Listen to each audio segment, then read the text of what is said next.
ഈശോ മിശിഹായ്ക്ക് സ്തുതിയായിരിക്കട്ടെ. ഞാൻ മാണിപ്പറമ്പിലച്ചൻ. മരിയൻ ധ്യാനം എപ്പിസോഡ് 105. ലുത്തിനിയായെക്കുറിച്ചുള്ള നമ്മുടെ ധ്യാനം 18. ലുത്തിനിയായില് മരിയൻ ജപമാലയിലെ തിരുവചന ജപമാലയിലെ ലുത്തിനിയായില് 15ാമത്തെ വാഴ്ത്തുമൊഴി സതുപദേശത്തിന്റെ മാതാവ്, മദർ ഓഫ് ഗുഡ് കൗൺസൽ. ലത്തീനില് മാത്തർ ബോനി കൊൺസിലിയി, ബോനി കൊൺസിലിയി, mother of good counsel. 1903 Leo 13ാമൻ മാർപ്പാപ്പ ഈ വാഴ്ത്തുമൊഴി മരിയൻ ജപമാലയിൽ കൂട്ടിച്ചേർത്തത്. 1903 ലയോ, ഇപ്പോൾ ലയോ 14ാമൻ, അന്ന് ലയോ 13ാമൻ. നമുക്ക് ചില തിരുവചനങ്ങൾ നോക്കുക. ഞാൻ പറഞ്ഞല്ലോ, എല്ലാ തിരുവചന ജപമാല എന്നാണ് നമ്മൾ പറഞ്ഞിരിക്കുന്നത്. അപ്പൊ എല്ലാം തിരുവചനത്തിലുള്ളതാണ്. നമ്മൾ ചില തിരുവചനങ്ങൾ നോക്കുക. ലൂക്കാസിന്റെ സുവിശേഷം 2:21. അവന്റെ പരിച്ഛേദനത്തിൽ 8 ദിവസം തികഞ്ഞപ്പോൾ അവൻ ഗർഭത്തിൽ ഉരുവാകുന്നതിന് മുമ്പേ മാലാഖ നിർദ്ദേശിച്ചിരുന്നത് പോലെ അവന് യേശു എന്ന പേര് വിളിച്ചു. അതായത് 8ാം ദിവസം, പരിച്ഛേദനത്തെ 8ാം ദിവസം തികഞ്ഞു. പരിച്ഛേദനം എന്ന് പറയുന്നത് പഴയ ഉടമ്പടിയിലേക്കുള്ള ഉൾച്ചേരല്. അപ്പോ പരിച്ഛേദനത്തിന് അന്ന് തന്നെയാണ് പേരിടലും. അപ്പോൾ പരിച്ഛേദനത്തിന് യേശു കൊണ്ടുപോയപ്പോൾ, അതായത് പഴയ ഉടമ്പടിയിലേക്ക് യേശുവിനെ ഉൾച്ചേർത്തതാണ്. അന്ന് തന്നെ യേശു എന്ന പേരിട്ടു. ഇത് പഴയ ഉടമ്പടിയിൽ ഉൾച്ചേരാൻ വേണ്ടിയിട്ടാണ്. യേശു വാസ്തവത്തിൽ പഴയ ഉടമ്പടിയിൽ ഉൾച്ചേരേണ്ട കാര്യം ഉണ്ടായിരുന്നു. കാരണം എന്താ? പഴയ ഉടമ്പടി റദ്ദാക്കാനല്ല, അതിനെ ട്രാൻസെൻഡ് ചെയ്ത് ഉദാത്തവൽക്കരിച്ച് പുതിയ ഉടമ്പടിയിലേക്ക് ലയിപ്പിക്കാനാണ്. അതിന്റെ പോരായ്മകൾ പരിഹരിച്ച് പുതിയ ഉടമ്പടിയിലേക്ക് ലയിപ്പിക്കാനാണ് കർത്താവ് വന്നത്. അതുകൊണ്ടാണ് അവൻ പഴയ ഉടമ്പടിയിലേക്ക് ഉൾച്ചേർക്കപ്പെടുന്നത് 8ാം ദിവസം, പരിച്ഛേദനത്തിന്റെ ദിവസമാണ് പേരിടല്. ഞാനൊരു ഒരു ഡൈഗ്രഷൻ, മറ്റൊരു ഇതിലേക്ക് പോകും, വിഷയത്തിലേക്ക് കടക്കുകയാണ്. 8ാം ദിവസമാണ് നമ്മൾ മാമോദിസം വെക്കുന്നത്. പഴയ നിയമത്തിൽ പരിച്ഛേദനത്തിന് പകരം പുതിയ നിയമത്തിലുള്ള മാമോദിസയാണ്. ഇത് കൊളോസ് ലേഖനത്തിലും എഫെസ് ലേഖനത്തിലും ഒക്കെ പൗലോസ് വളരെ ഭംഗിയായിട്ട് അവതരിപ്പിച്ചിട്ടുണ്ട്. അത് പരിച്ഛേദനത്തിന് പകരം ഹൃദയ പരിച്ഛേദന മാമോദിസയാണ്. അത് 8ാം ദിവസമാണ്. അന്ന് തന്നെയാണ് പേരിടുന്നതും. അന്ന് തന്നെ പേരിടുന്നത്. പള്ളിയിൽ പേരിടുന്നത് അന്നല്ലേ. വിളിക്കാനായിട്ട് വേറെ പേര് പറഞ്ഞാലും അതിനേക്കാളൊക്കെ നല്ലത് മാമോദിസയിൽ എന്ത് പേരിടുന്നോ അത് തന്നെയാണ് നമുക്ക് വിളിക്കാനും നല്ലത്. ചുരുക്കത്തില് ഇത് അതായത് യേശുവിന് 8 ദിവസം പ്രായം. അപ്പൊ ന്യൂ ബോൺ ചൈൽഡ് എന്നാണ് പറയുക. ബ്രേഫാസ് എന്നൊക്കെ ഗ്രീക്കിൽ പറയും. ഈ യേശുവിനെ കൊണ്ടുപോയി ദേവാലയത്തിലോ അല്ലെങ്കിൽ പരിച്ഛേദനത്തിൽ കൊണ്ടുപോയി ഈ പഴയ ഉടമ്പടിയിൽ ഉൾച്ചേർക്കുകയാണ് മറിയം. യോസഫും കൂടെയുണ്ട്. മാലാഖ പറഞ്ഞ കാര്യം പാലിക്കാൻ വേണ്ടിയിട്ട്. എത്ര വലിയ മാതൃകയാണത്! യേശുവിനെ വിളിച്ചേണ്ട കാര്യമില്ല. മറിയം അത് ദൈവം പുത്രനാണത്. പക്ഷെ എന്നിട്ടും അവളത് ചെയ്യുന്നു. നല്ല കുടുംബത്തിൽ അങ്ങനെയാണ്. നല്ല കുടുംബത്തിലുള്ളൊരു മതത്തിന്റെ നല്ല ആചാരങ്ങളൊക്കെ അനുഷ്ഠിക്കും. തീർന്നില്ല. 22ാമത്തെ വാക്യം, ലൂക്ക 2:22. മോശയുടെ ന്യായപ്രമാണം അനുസരിച്ച് അവളുടെ ശുദ്ധീകരണത്തിനുള്ള കാലം തികഞ്ഞപ്പോൾ അവർ അവനെ കർത്താവിന് സമർപ്പിക്കാൻ യെരൂശലേമിലേക്ക് കൊണ്ടുപോയി. അവളുടെ ശുദ്ധീകരണം, ഒരു ആൺകുട്ടിയെ പ്രസവിക്കുന്ന സ്ത്രീ 40 ദിവസത്തേക്ക് അവള് അശുദ്ധിയാണെന്ന്. പെൺകുട്ടിയാണ് പ്രസവിക്കുന്നെങ്കിൽ 80 ദിവസത്തേക്ക്. ഇത് അശുദ്ധി എന്ന് പറയുന്നത് പാപത്തിന്റെ അശുദ്ധിയല്ല, ആചാരം അനുസരിച്ചുള്ള അശുദ്ധിയാണ്. അതായത് ലിറ്റർജിയിൽ പങ്കെടുക്കാൻ അവർ അശുദ്ധിയാണെന്നാണ് അർത്ഥം. അപ്പോ ആൺകുട്ടിയെ പ്രസവിച്ച സ്ത്രീ 40 ദിവസം ശുദ്ധീകരണ കർമ്മത്തിന് വിധേയമാകണം. പെൺകുട്ടിയാണ് പ്രസവിച്ചെങ്കിൽ 80ാം ദിവസം. അങ്ങനെയാണ് മോശയുടെ കണക്ക്. മറിയം അമലോത്ഭവയാണെന്ന് ഈ ലൂക്കാസ് തന്നെ 1:28 പറഞ്ഞിട്ടുണ്ട്. ഇല്ലേ? ദൈവകൃപയിൽ സൃഷ്ടിക്കപ്പെട്ടവൾ എന്നാണ് ഗബ്രിയേൽ മാലാഖ പറഞ്ഞത്. ഇല്ലേ? ഒരുപാട് നമ്മൾ ചർച്ച ചെയ്തിട്ടുള്ളതാണ്. അങ്ങനെ കൃപയിൽ സൃഷ്ടിക്കപ്പെട്ടവൾക്ക് പാപമില്ല. പാപത്തിന് ശുദ്ധീകരണമല്ല ഇത് ആചാരമനുസരിച്ചൊരു ശുദ്ധീകരണമാണ്. അതനുസരിച്ച് അത് പാലിച്ചു. 2ാമത്തെ കാര്യം. 3ാമത്, കടിഞ്ഞൂല ആണുങ്ങളെല്ലാം കർത്താവിന് വിശുദ്ധമായിരിക്കണമെന്നും 1 ഇണ ചങ്ങാലികളെയോ 2 പ്രാവുകുഞ്ഞുങ്ങളെയോ ബലിയർപ്പിക്കണമെന്നും കർത്താവിന്റെ ന്യായപ്രമാണത്തിൽ എഴുതിയിരിക്കുന്നത് പാലിക്കാനാണ് ഇത് എന്ന് പറഞ്ഞിട്ട് ഇത് ചെയ്തോ ഇല്ലയോ എന്ന് അവിടെ എഴുതിയിട്ടില്ല. അതായത് കടിഞ്ഞൂല ആണുങ്ങളെല്ലാം കർത്താവിന് വിശുദ്ധമായിരിക്കണം. ഈ 1 ഇണ ചെങ്ങാലികളെയോ പ്രാവും കുഞ്ഞുങ്ങളെ കൊടുത്തിട്ട് ഈ കുഞ്ഞിനെ തിരിച്ചു വാങ്ങിക്കണം. കടിഞ്ഞൂല് ദൈവത്തിന്റെയാണ്. അത് മാതാപിതാക്കൾ കിട്ടണമെങ്കിൽ കാശ് കൊടുത്ത് വാങ്ങണം. ദൈവത്തിന് കാശ് കൊടുത്ത് വാങ്ങണം. എന്താണ് കാശ്? 1 ഇണ ചങ്ങാലികള് അല്ലെങ്കിൽ 2 പ്രാവും കുഞ്ഞുങ്ങള് യേശുവിനെ സമർപ്പിക്കാൻ കൊണ്ടുപോയി. ഇങ്ങനെ പ്രാവും കുഞ്ഞുങ്ങളെയോ ഈ ചങ്ങാലികളൊക്കെ കൊടുത്ത് തിരിച്ചു വാങ്ങിയല്ലയോ, അത് ലൂക്ക എഴുതിയിട്ടില്ല. എന്നും ദൈവത്തിൻ്റെതായിരിക്കട്ടെ എന്ന് മറിയം കണക്കാക്കി. ഇതെല്ലാം പ്രവൃത്തി കൊണ്ടുള്ള സതുപദേശങ്ങളല്ലേ ഈ പറഞ്ഞതെല്ലാം? അവൾ പ്രവർത്തിക്കുകയാണ്. നല്ല ഉപദേശം അനുസരിച്ച്, അതായത് മോശയുടെ നിയമത്തിൽ പറഞ്ഞിരിക്കുന്ന ഉപദേശം അനുസരിച്ച് മറിയം ജീവിക്കുകയാണ്. ഇനി ഒരു കാര്യം കൂടി നോക്കുക. ലൂക്ക 2:41. അവന്റെ മാതാപിതാക്കന്മാർ ആണ്ടുതോറും പെസഹ തിരുനാളിന് ജെറൂസലേമിലേക്ക് പോകുമായിരുന്നു. അവന്റെ മാതാപിതാക്കന്മാർ ജോസഫും മറിയവും ആണ്ടുതോറും പെസഹ തിരുനാളിന് ജെറൂസലേമിലേക്ക് പോകുമായിരുന്നു. നസറത്തിൽ നിന്ന് ജെറൂസലേമിലേക്ക് പോകുമായിരുന്നു. അവന് 12 വയസ്സായപ്പോൾ അവർ പതിവ് പോലെ തിരുനാളിന് പോയി. എന്തിനാ 12 വയസ്സുള്ളപ്പോൾ പ്രത്യേകിച്ച് എടുത്തു പറയുന്നത്? അതിന് കാരണമുണ്ട്. ഈ യഹൂദ പാരമ്പര്യം അനുസരിച്ച് ബർ മിത്സ്വ എന്ന് പറഞ്ഞൊരു കർമ്മമുണ്ട്. ബർ മിത്സ്വ, കൽപ്പനകളുടെ മകൻ എന്നാണ് വാക്കിനർത്ഥം. ബർ എന്ന് പറഞ്ഞാൽ മകൻ, അരാമിയ ഭാഷയിൽ ബർ എന്ന് പറഞ്ഞാൽ മകൻ, മിത്സ്വ എന്ന് പറഞ്ഞാൽ കൽപ്പന, കമാൻഡ്മെന്റ്.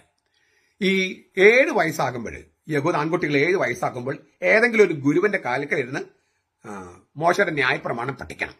7 വയസ്സ് മുതൽ 12 വയസ്സ് വരെ 5 കൊല്ലം. നമ്മുടെ ഈ പ്രൈമറി സ്കൂൾ പോലെയാണ്. പക്ഷെ പഠിക്കുന്നത് മോശയുടെ ന്യായപ്രമാണം. 12ാമത്തെ വയസ്സിൽ ഒരു കർമ്മം ചെയ്യണം, ഈ കൽപ്പനയുള്ള മകനാകാൻ. ഈ മോശയുടെ ന്യായപ്രമാണത്തിന്റെ ഒരു ചുരുള് തോളിൽ വെച്ച് കൊടുക്കും ഈ 12 വയസ്സുള്ള ആൺകുട്ടിയുടെ. എന്നിട്ട് അവൻ ദേവാലയത്തിലേക്ക് നടക്കണം. ഈ ചുരുള് ആംബോ എന്ന് പറയുന്ന ബാമയിൽ പ്രതിഷ്ഠിക്കണം. എന്നിട്ട് ചില ബലികൾ അർപ്പിക്കണം. സാമ്പത്തിക സ്ഥിതി അനുസരിച്ചുള്ള ബലികൾ അർപ്പിക്കണം. ദൈവത്തിന് നന്ദി പറയാൻ വേണ്ട ബലി. അത് പണം അല്ലെങ്കിൽ അങ്ങനത്തെ കൊടുക്കുന്നത് ദേവാലയത്തിന് സംരക്ഷണത്തിനും മറ്റു കാര്യങ്ങൾക്കൊക്കെ വേണ്ടി, വൈദികരുടെ സംരക്ഷണത്തിന് വേണ്ടിയാണ്. ദൈവത്തിന്റെ പണത്തിന്റെ ആവശ്യമില്ല. പക്ഷെ ദൈവത്തിന് വേണ്ടി ജീവിക്കുന്നവർക്കും ദൈവത്തിന്റെ കാര്യങ്ങൾ നോക്കുന്നവർക്കും ജീവിക്കാൻ പണം വേണം. അങ്ങനെ പിന്നെ ദൈവത്തോട് ഈ പണമെല്ലാം നമുക്ക് തരുന്ന കർത്താവാണെന്നുള്ള ഒരു, എല്ലാത്തിന്റെയും അധിപനവനാണെന്നുള്ള ഒരു അംഗീകാരം, ഇതിനൊക്കെ വേണ്ടിയാണ് നമ്മൾ കൊടുക്കുന്നത്. അല്ലെങ്കിൽ ദൈവത്തിന് പണം ആവശ്യമുണ്ടായിട്ടല്ല, നമുക്കാണ് ആവശ്യം ഇതൊക്കെ സമർപ്പിക്കേണ്ട ആവശ്യം. അങ്ങനെ കൊടുത്തു കഴിഞ്ഞിട്ട് ഒരു പരീക്ഷയുണ്ട്, വൈവ എക്സാം. അതായത് ഈ ഒരു ഗുരുവിന്റെ കീഴിലാണല്ലോ ഈ ചെറുക്കൻ പഠിച്ചിരിക്കുന്നത്. മറ്റു ഗുരുക്കന്മാരെ ചോദ്യങ്ങൾ ചോദിക്കും, അതിന് ഉത്തരം പറയണം. അതുപോലെ ഈ കുട്ടിക്ക് അവരോടും ചോദ്യം ചോദിക്കാം. അത് നമ്മുടെ വൈവ പരീക്ഷയ്ക്ക് അനുവാദമില്ല. കാരണം എന്താ, ഈ ഗുരുക്കന്മാരായ പലർക്കും നോട്ട് നോക്കാതെ ഉത്തരം അറിയില്ല. കുട്ടികൾ പരിഹാരം എഴുതണം, പക്ഷെ മാഷന്മാർക്ക് അറിയില്ല പലപ്പോഴും. പക്ഷെ അന്നത്തെ ഗുരുക്കന്മാർ നല്ല അറിവുള്ളവരാ, കുട്ടിക്ക് അവരോടും ചോദ്യം ചോദിക്കാം. ഇങ്ങനെ ഒരു ഇത് കർമ്മം കഴിഞ്ഞിട്ട് ഇവൻ കൃത്യമായിട്ടെല്ലാം പാസ്സായാൽ ആ കുട്ടിയെ ഡിക്ലെയർ ചെയ്യും ബർ മിത്സ്വ, അവനെ കൽപ്പനയുള്ള മകനായി. വീണ്ടും ഈ ദേവാലയത്തിന് അവിടെ വന്നിട്ട് ഒരു വ്രതം എടുക്കണം. 1 കൊല്ലത്തേക്ക് ഞാൻ വേദപുസ്തകത്തിന്റെ പഠിതാവായിട്ട് ശിഷ്യനായിട്ട് ജീവിക്കാമെന്ന് 1 കൊല്ലത്തേക്ക് ഒരു ടെമ്പററി വാവ്. അത് കഴിഞ്ഞ് തിരിച്ചു പോകും. 13ാമത്തെ വയസ്സിൽ ഈ കർമ്മങ്ങൾക്ക് വീണ്ടും ചെയ്യണം. അത് കഴിഞ്ഞിട്ട് പാസ്സായാൽ നിത്യമായിട്ടുള്ളൊരു വ്രതം എടുക്കണം. എന്താണ്, ഞാൻ മോശയുടെ ന്യായപ്രമാണത്തിന്റെ ശിഷ്യനായിരിക്കും, ദാസനായിരിക്കും എന്നൊരു പ്രതിജ്ഞ എടുക്കണം. 13 വയസ്സിൽ ഈ കർമ്മം കഴിഞ്ഞാൽ പിന്നെ അവൻ പ്രായപൂർത്തിയായെന്നാണ്, അവന് കല്യാണം കഴിക്കാം. അതാണ് അന്നത്തെ യഹൂദ നിയമം. 12 വയസ്സുള്ളപ്പോൾ യേശു പോയി എന്ന് പറഞ്ഞാൽ ഈ കൽപ്പനയുള്ള മകനാകാൻ പോയി എന്നാണ്. കൽപ്പനയുള്ള മകനാകാൻ പോയി. ആ കർമ്മം കഴിഞ്ഞിട്ട് തിരിച്ചു വന്നില്ല. കർത്താവ് അവിടെ നിന്നു. അത് 12 വയസ്സുള്ള ഒരു ചെറുപ്പക്കാരന്റെ, ഒരു ടീനേജറുടെ സ്വാതന്ത്ര്യം എടുത്ത് കർത്താവ് അവിടെ ദേവാലയത്തിൽ തങ്ങി. ഇത് ഒരു വില്ലേജുകാർ മൊത്തമാണ് പോകുക. അപ്പൊ നമ്മൾ ഈ മലയാറ്റൂർക്കൊക്കെ തീർത്ഥയാത്ര പോകാറുണ്ട്, അല്ലെങ്കിൽ നമ്മൾ ഭരണങ്ങാനത്തേക്ക് പോകുമ്പോൾ ഒരു ഇടവക മൊത്തം അങ്ങോട്ട് പോവല്ലേ, അല്ലെങ്കിൽ ഇടവകന്ന് കുറെ ആളുകൾ പോവുകയാണ്. അങ്ങനെ പോകുന്ന കാരവൻ എന്ന് പറയാ. ആ സാർത്ഥഭാഗ സംഘത്തിന്റെ കൂടെ ഉണ്ടാകും കർത്താവ്. 12 വയസ്സുള്ള ചെറുക്കനാണല്ലോ എന്ന് വിചാരിച്ച് മറിയും ജോസഫൊക്കെ ഒരു ദിവസത്തെ വഴി യാത്ര പിന്നിട്ടപ്പോഴാണ്, വൈകിട്ട് നോക്കിയപ്പോഴാണ് കൊച്ചിനെ കാണാനില്ല. 1 ദിവസത്തെ യാത്ര കഴിഞ്ഞു, തിരിച്ചു നടക്കാണ് 1 ദിവസത്തെ യാത്ര യെറൂസലേമിലേക്ക്. 3ാം ദിവസം ഈ കൊച്ചിനെ ദേവാലയത്തിൽ കണ്ടെത്തിയ. അവന്റെ വൈവ പരീക്ഷ കഴിഞ്ഞിട്ടില്ല. അവൻ ഈ വേദശാസ്ത്രങ്ങളുടെ ഇടയിലിരുന്ന് ചോദ്യങ്ങൾ ചോദിക്കും ഒക്കെയാണ്. എല്ലാവർക്കും അത്ഭുതമായി, എന്താ ഈ കുട്ടിയുടെ അറിവൊക്കെ. അപ്പോൾ അവന്റെ അമ്മ മറിയം യേശുവിനോട് പറയാണ്, കുഞ്ഞെ, 12 വയസ്സുള്ള കുട്ടിയാണേ, കുഞ്ഞെ, ബാലനാണ്, എന്നാലും പറഞ്ഞു കുഞ്ഞെ. അമ്മയ്ക്ക് മക്കൾ എപ്പോഴും കുഞ്ഞുങ്ങളാ. കുഞ്ഞെ, നീ ഞങ്ങളോട് ഇങ്ങനെ ചെയ്തതെന്ത്? നിന്റെ അപ്പനും ഞാനും ഉത്കണ്ഠയോടെ നിന്നെ തരികയായിരുന്നു. അവൻ അവരോട് ചോദിച്ചു, നിങ്ങൾ എന്തിനാണ് എന്നെ അന്വേഷിച്ചേ? എന്റെ പിതാവിനുള്ളതിൽ ഞാൻ ആയിരിക്കണമെന്ന് നിങ്ങൾ അറിയുന്നില്ലേ? പിതാവിന്റെ കാര്യങ്ങളിൽ, പിതാവിന്റെ ഭവനത്തിൽ അങ്ങ് തർജ്ജമ ചെയ്യും. ആക്ഷരികമായിട്ട് പിതാവിനുള്ളതിൽ എന്നേ ഉള്ളൂ. പക്ഷെ അവൻ തങ്ങളോട് പറഞ്ഞ വചനം അവർ ഗ്രഹിച്ചില്ല. മറിയത്തിനും ജോസഫിനും മനസ്സിലായില്ല. എന്താ വീട്ടിലേക്ക് വരാത്തെ? കുഞ്ഞേ എന്ന് പറഞ്ഞിട്ട് അമ്മ ശാസിക്കുകയാണ്, നീ എന്താ ഞങ്ങളോട് ചെയ്തേ? നിന്റെ അപ്പനെ ഞാൻ എത്ര ഉത്കണ്ഠയോടെ നിന്നെ അന്വേഷിച്ചത്. പക്ഷെ അവൻ പറഞ്ഞ കാര്യങ്ങള് അമ്മയ്ക്കും ജോസഫിനും കൂടെ മനസ്സിലാക്കുന്നില്ല. എങ്കിലും അവൻ അവരോട് കൂടി ഇറങ്ങി. യേശു മറിയത്തിനും ജോസഫിനും കൂടി ഇറങ്ങി, ദേവാലയത്തിന് ഇറങ്ങി, നസ്രത്തിൽ വന്ന് അവർക്ക് വിധേയനായി ജീവിച്ചു. വിധേയനായിട്ട് ദൈവം തന്നെയായ പുത്രൻ ജോസഫിനും മറിയത്തിനും വിധേയനായി ജീവിച്ചു. ഇക്കാര്യങ്ങളെല്ലാം അവന്റെ അമ്മ ഹൃദയത്തിൽ സൂക്ഷിച്ചു. യേശു ജ്ഞാനത്തിലും പ്രായത്തിലും ദൈവത്തിന്റെ മനസ്സിലും തമ്മിൽ നിന്ന് വളർന്നു വന്നപ്പോൾ മറിയം ഈ രഹസ്യങ്ങളിൽ വളർന്നു വന്നു. അങ്ങനെയുള്ള മറിയത്തിൽ നിന്ന് നമ്മൾ അവസാനം കേൾക്കുന്ന വചനം എന്താണ്? കാനായില് യേശു പറയുന്നത് എന്താണെങ്കിലും നിങ്ങൾ ചെയ്യുവൻ. യേശു പറയുന്ന യേശു എന്ത് കൽപ്പിച്ചാലും അത് ചെയ്യുവൻ. യോഹന്നാൻ 2:6. അപ്പോൾ മറിയത്തിന്റെ വായിൽ നിന്ന് വരുന്ന അവസാനത്തെ വചനം എന്ന് പറയുന്നത്, നമ്മൾ കേൾക്കുന്ന അവസാനത്തെ വചനം, യേശു പറയുന്നത് എന്താണെങ്കിലും ചെയ്യുക. ഇതല്ലേ സതുപദേശം എന്ന് പറയണേ? ഏറ്റവും ബെസ്റ്റ് ഉപദേശമല്ലേ മറിയം നൽകിയത്? യേശു എന്ത് കൽപ്പിച്ചാലും നിങ്ങൾ ചെയ്യുക. യേശു എന്താണ് കൽപ്പിക്കുന്നത് നമ്മളോട്? ക്രിസ്തീയ ജീവിതശൈലി വളരെ ലളിതമായിട്ട് അവതരിപ്പിക്കുകയാണ് ഞാൻ, വളരെ ലളിതമായിട്ട്. യേശു ചെയ്ത പോലെയൊക്കെ നമ്മളും ചെയ്യണം. എന്താണ്? യേശു ജ്ഞാനത്തിലും പ്രായത്തിലും വളർന്നു, ധാർമ്മികതയിൽ വളർന്നു, ജോലി ചെയ്തു, ജോലി നേടണം, മാന്യമായി ജീവിക്കാൻ പണം കണ്ടെത്തണം. അവൻ ആശാരിപ്പണിയൊക്കെ ചെയ്തല്ലോ. പിന്നെ യേശു ചെയ്ത ചില കാര്യങ്ങളുണ്ട്. നേരത്തിനും സമയത്തിനും കല്യാണം കഴിക്കണം, എന്നിട്ട് പരസ്പരം സ്നേഹിക്കണം, മക്കളെ ജനിപ്പിക്കണം, അവരെ വിശ്വാസത്തിലും വിദ്യയിലും വളർത്തണം. പിന്നെ ഈ പറഞ്ഞ ലെസ്ബിയൻ, ഗേ, LGBTQ അങ്ങനെയുള്ള പരിപാടികളുണ്ടല്ലോ, അതൊന്നും നമുക്ക് കൊള്ളൂല്ല. ആണും തമ്മിലും പെണ്ണും തമ്മിലും കൊള്ളൂല്ല. പിന്നെ ദൈവം നിശ്ചയിച്ച രീതിയുണ്ട്. ആണും പെണ്ണും തമ്മിൽ കല്യാണം, ആണും പെണ്ണും തമ്മിൽ അത് പ്രായപൂർത്തിയാക്കുമ്പോൾ അതിൽ മക്കള് വേണം, ധാരാളം മക്കള്. അത് മക്കളെ ജനിപ്പിക്കാന്ന് പറയുമ്പോൾ ദേശരാഷ്ട്രത്തിന്റെ ലക്ഷ്യവും സഭയുടെ ലക്ഷ്യവും നോക്കണം. നമ്മുടെ സ്വാർത്ഥമായ താല്പര്യങ്ങൾ മാത്രം പോരാ. കൂട്ടത്തില് സഭ പഠിപ്പിക്കുന്ന ചില കാര്യങ്ങളുണ്ട്. കൃത്രിമമായ കുടുംബാസൂത്രണ മാർഗങ്ങൾ പാടില്ല. അത് ദൈവത്തിന്റെ പദ്ധതിയെ തടുക്കുകയാണ്, തടസ്സപ്പെടുത്തുകയാണ്. അബോർഷൻ പാടില്ല, ദയാവധം പാടില്ല. ഇതെല്ലാം ജീവന് നേരെയുള്ള വെല്ലുവിളികളാണ്. ഇങ്ങനെയുള്ള ഇതൊക്കെയാണ് യേശു പറയുന്ന പോലെ ചെയ്യാന്ന് പറയുന്നതിന്റെ പോയിന്റ്. ഇതൊക്കെയാണ് ദേശരാഷ്ട്രത്തോടും സഭയുടെ സ്നേഹത്തിൽ വളർത്തുക, അതായത് നമ്മുടെ സമുദായ സ്വത്ത് ബോധത്തിൽ വളർത്തുക. ഏറ്റവും അവസാനം മരിച്ച ഈശോയോടൊപ്പം ആയിരിക്കുക. യേശു നമ്മളുടെ പറയുന്ന കാര്യങ്ങൾ ഇതൊക്കെയാണെന്നാണ് മറിയം പറഞ്ഞത്. ഇതാണ് സതുപദേശം. ദൈവത്തിന്റെ വചനം എന്താണെങ്കിലും അത് അതുപോലെ തന്റെ ജീവിതത്തിൽ സംഭവിക്കട്ടെ എന്ന് ഗബ്രിയേൽ മാലാഖയോട് പറഞ്ഞവളല്ലേ മറിയം? ലൂക്ക 1:38. അവളുടെ വായിൽ നിന്ന് വരുന്ന വചനം എന്താണ്? യേശു എന്ത് കൽപ്പിച്ചാലും നിങ്ങൾ ചെയ്യുക. യേശു കൽപ്പിച്ച കാര്യങ്ങളുടെ രക്തം ചുരുക്കം ഞാൻ പറഞ്ഞത്. ഇതിനേക്കാൾ നല്ല സതുപദേശം വേറെ ഉണ്ടോ? അതിനാൽ സതുപദേശത്തിന്റെ മാതാവ് എന്നുള്ളത് വളരെ അർത്ഥവത്തായ ഒരു വാഴ്ത്തുമൊഴിയാണ് മറിയത്തെക്കുറിച്ച്. സുഭാഷിതം 8:14 നമ്മൾ ഇങ്ങനെ വായിക്കുന്നു: ജ്ഞാനമുള്ളവളിൽ നിന്നാണ് ആലോചനയും പരിജ്ഞാനവും വരുന്നത്, എന്നാൽ ജ്ഞാനമാണ് വിവേകം. വിവേകം വെച്ചാൽ വകതിരിവ്. അങ്ങനെ ഏറ്റവും വകതിരിവുള്ള മറിയത്തെ സതുപദേശത്തിന്റെ മാതാവ് എന്ന് നമ്മൾ വിളിക്കുകയും അവളുടെ സതുപദേശം എന്താണത്? യേശു എന്ത് കൽപ്പിച്ചാലും അത് ചെയ്യുവൻ. ഇപ്പോ സഭ എന്ത് കൽപ്പിച്ചാലും, സഭ എന്ന് പറഞ്ഞാൽ നിയമാനുസൃതമായിട്ട് കൽപ്പിക്കുന്നത്. ആ വാക്ക് ഞാൻ പറയുന്നതിന് കാരണം ആൾക്കാർക്ക് തെറ്റിദ്ധാരണയുണ്ട്. എന്ന് തോന്നിയാസം ചെയ്യാൻ കൽപ്പിച്ചാൽ നമ്മൾ ചെയ്യേണ്ട കാര്യമില്ല. മറിച്ച് സഭയുടെ വിശ്വാസത്തോട് ചേർന്ന് പോകുന്ന കാര്യങ്ങൾ സഭാധികാരികൾ കൽപ്പിക്കുമ്പോൾ നമ്മളത് ചെയ്യണം.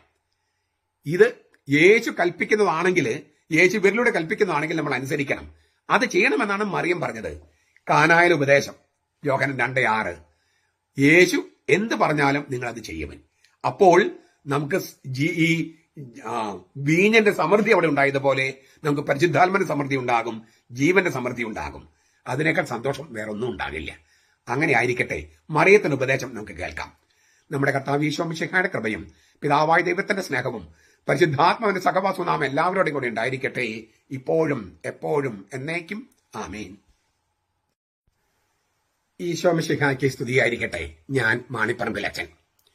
പുതിയ നിയമ വചന ധ്യാനം ക്ലാസ് 38. സ്ലീഹന്മാരുടെ നടപടി പുസ്തകം 2-ാമത്തെ അധ്യായം 1-ാമത്തെ വാക്യമാണ് നമ്മൾ കഴിഞ്ഞ ക്ലാസ്സിൽ ചർച്ച ചെയ്ത് തുടങ്ങിയത്. അത് തീർന്നിട്ടില്ല. വന്നപ്പോൾ, പെന്തക്കൊസ്ത ദിനം വന്നപ്പോൾ, അതാണ് നമ്മൾ ചർച്ച ചെയ്തത്. പെന്തക്കൊസ്ത എന്നതിന് 50-ാം ദിവസമാണ് എന്നർത്ഥമെന്ന് നമ്മൾ അന്ന് പറഞ്ഞു. നമ്മൾ ഈ പെന്തക്കൊസ്ത ദിനം വന്നപ്പോൾ സ്വാഭാവികമായിട്ട് നമുക്കൊരു സംശയമുണ്ട്. എന്താണ് 50-ാം ദിവസം? പെന്തക്കൊസ്ത എന്ന് പറഞ്ഞാൽ 50-ാം ദിവസം, പെസഹായുടെ 50-ാം ദിവസം സംഭവിച്ചത്. എന്താണ് പെന്തക്കൊസ്തായിൽ 50-ാം ദിവസത്തിൽ സംഭവിച്ചത്? നമ്മളിങ്ങനെ ചോദിക്കാൻ ഒരു കാരണമുണ്ട്. കാരണം നമ്മൾ ഉയർപ്പിന്റെ അന്ന് തന്നെ കർത്താവ് പരിശുദ്ധാത്മാൻ നൽകുന്നതായിട്ട് പല സുവിശേഷങ്ങളിലും കാണാം. ലൂക്കാസിന്റെ സുവിശേഷത്തിലുണ്ട്, യോഹന്നാന്റെ സുവിശേഷത്തിലുണ്ട്. അപ്പോ പരിശുദ്ധാത്മാവിനെ നൽകിയത് ഉത്ഥാനത്തിന്റെ അന്നാണെന്ന് അവിടെ എഴുതിയിരിക്കുന്നു. പക്ഷേ നടപടി പുസ്തകത്തിൽ പരിശുദ്ധാത്മാവിന്റെ ഒരു ആവിഷ്കാരം കാണുന്നത് 50-ാം ദിവസമാണ്. അപ്പൊ എന്നാണ് പരിശുദ്ധാത്മാവിനെ നൽകിയത്? കർത്താവ് ഉയർപ്പിന്റെ അന്നാണോ പരിശുദ്ധാത്മാവിനെ നൽകിയത്, അതോ 50-ാം ദിവസമാണോ?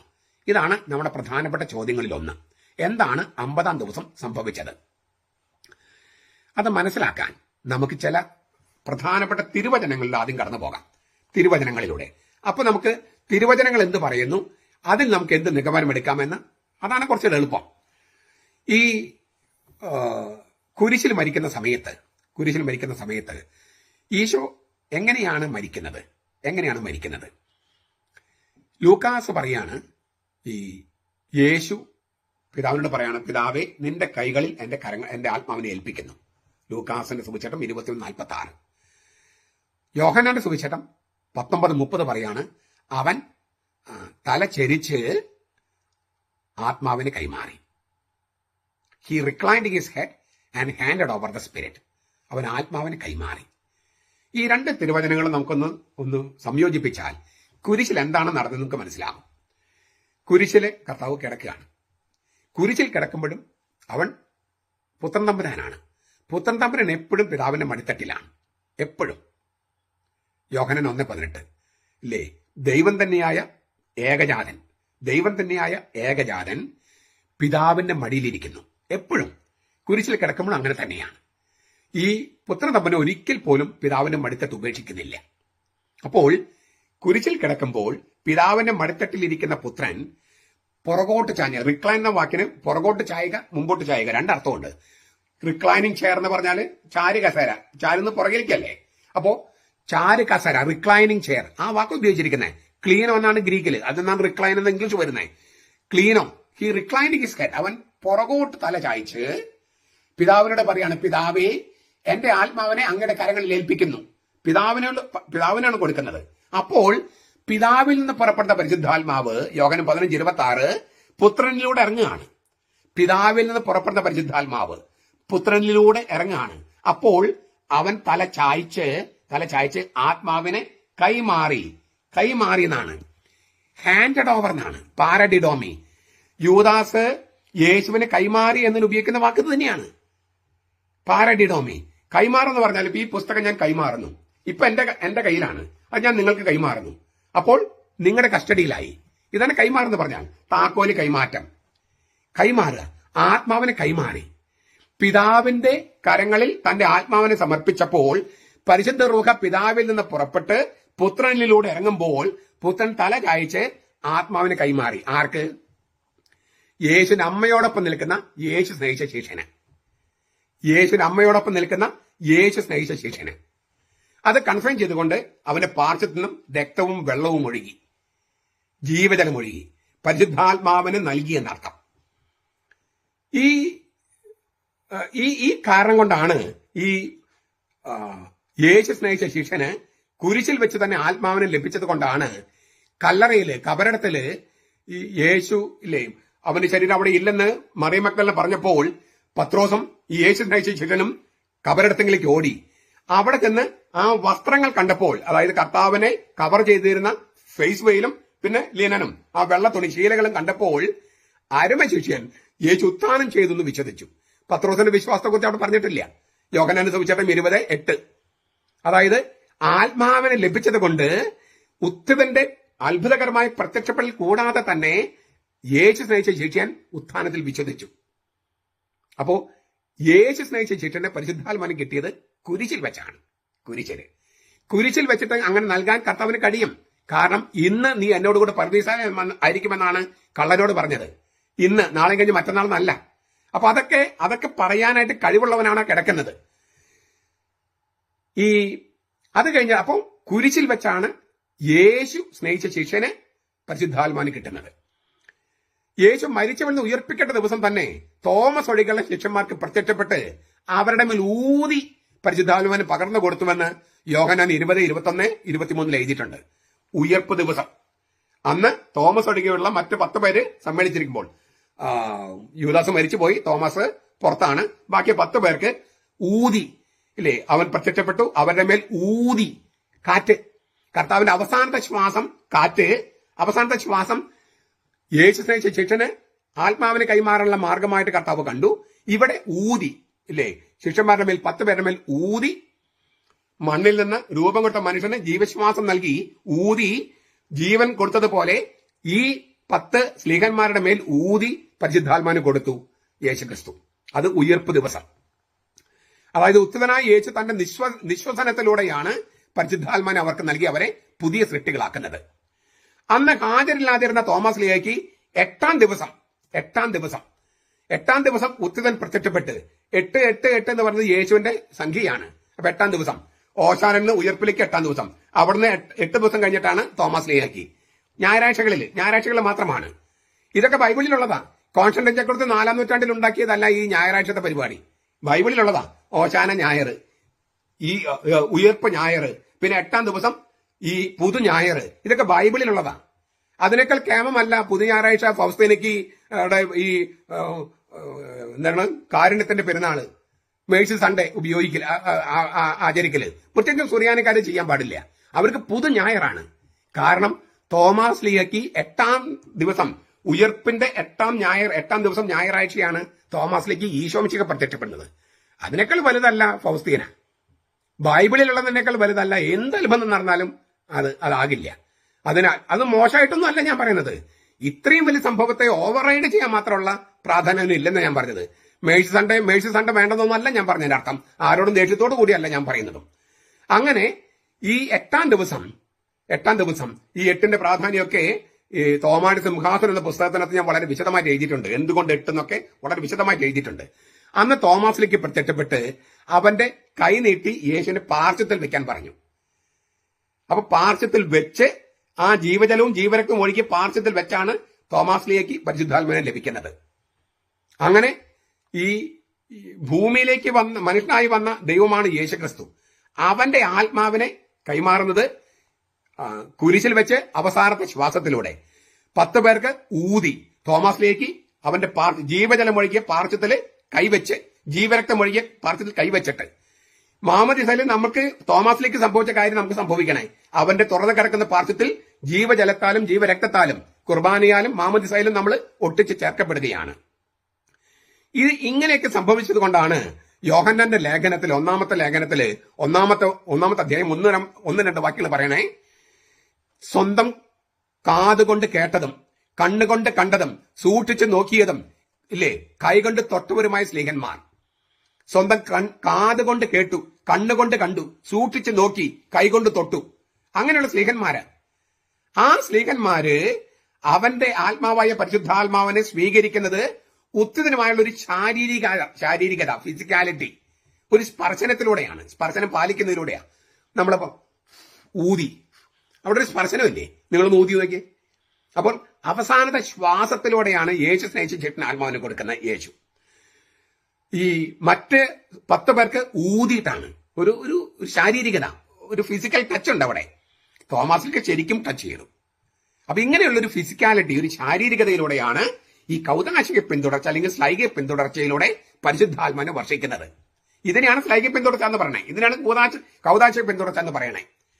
അപ്പോൾ ഈ ഇവിടെയെല്ലാം ഒരു തരം ഇന്ദ്രിയ അനുഭവം, ശ്വാസം, ഊതല്, സ്പർശനം, ഇങ്ങനെ ഇക്കാരണത്താൽ സ്ലീഹന്മാര് പിൻഗാമികൾക്ക് പരിശുദ്ധാത്മാവിനെ കൈമാറുന്നത് കൈവെപ്പെന്ന ശാരീരികതയിലൂടെയാണ്. കൈവെപ്പിലൂടെ മെത്രാൻ അച്ഛന് പട്ടം കൊടുത്ത് കൈവെപ്പിലൂടെയാണ്. കാരണം അവർക്ക് കിട്ടിയത് ഇതുപോലെ ഒരു ശാരീരികതയിലൂടെയാണ്.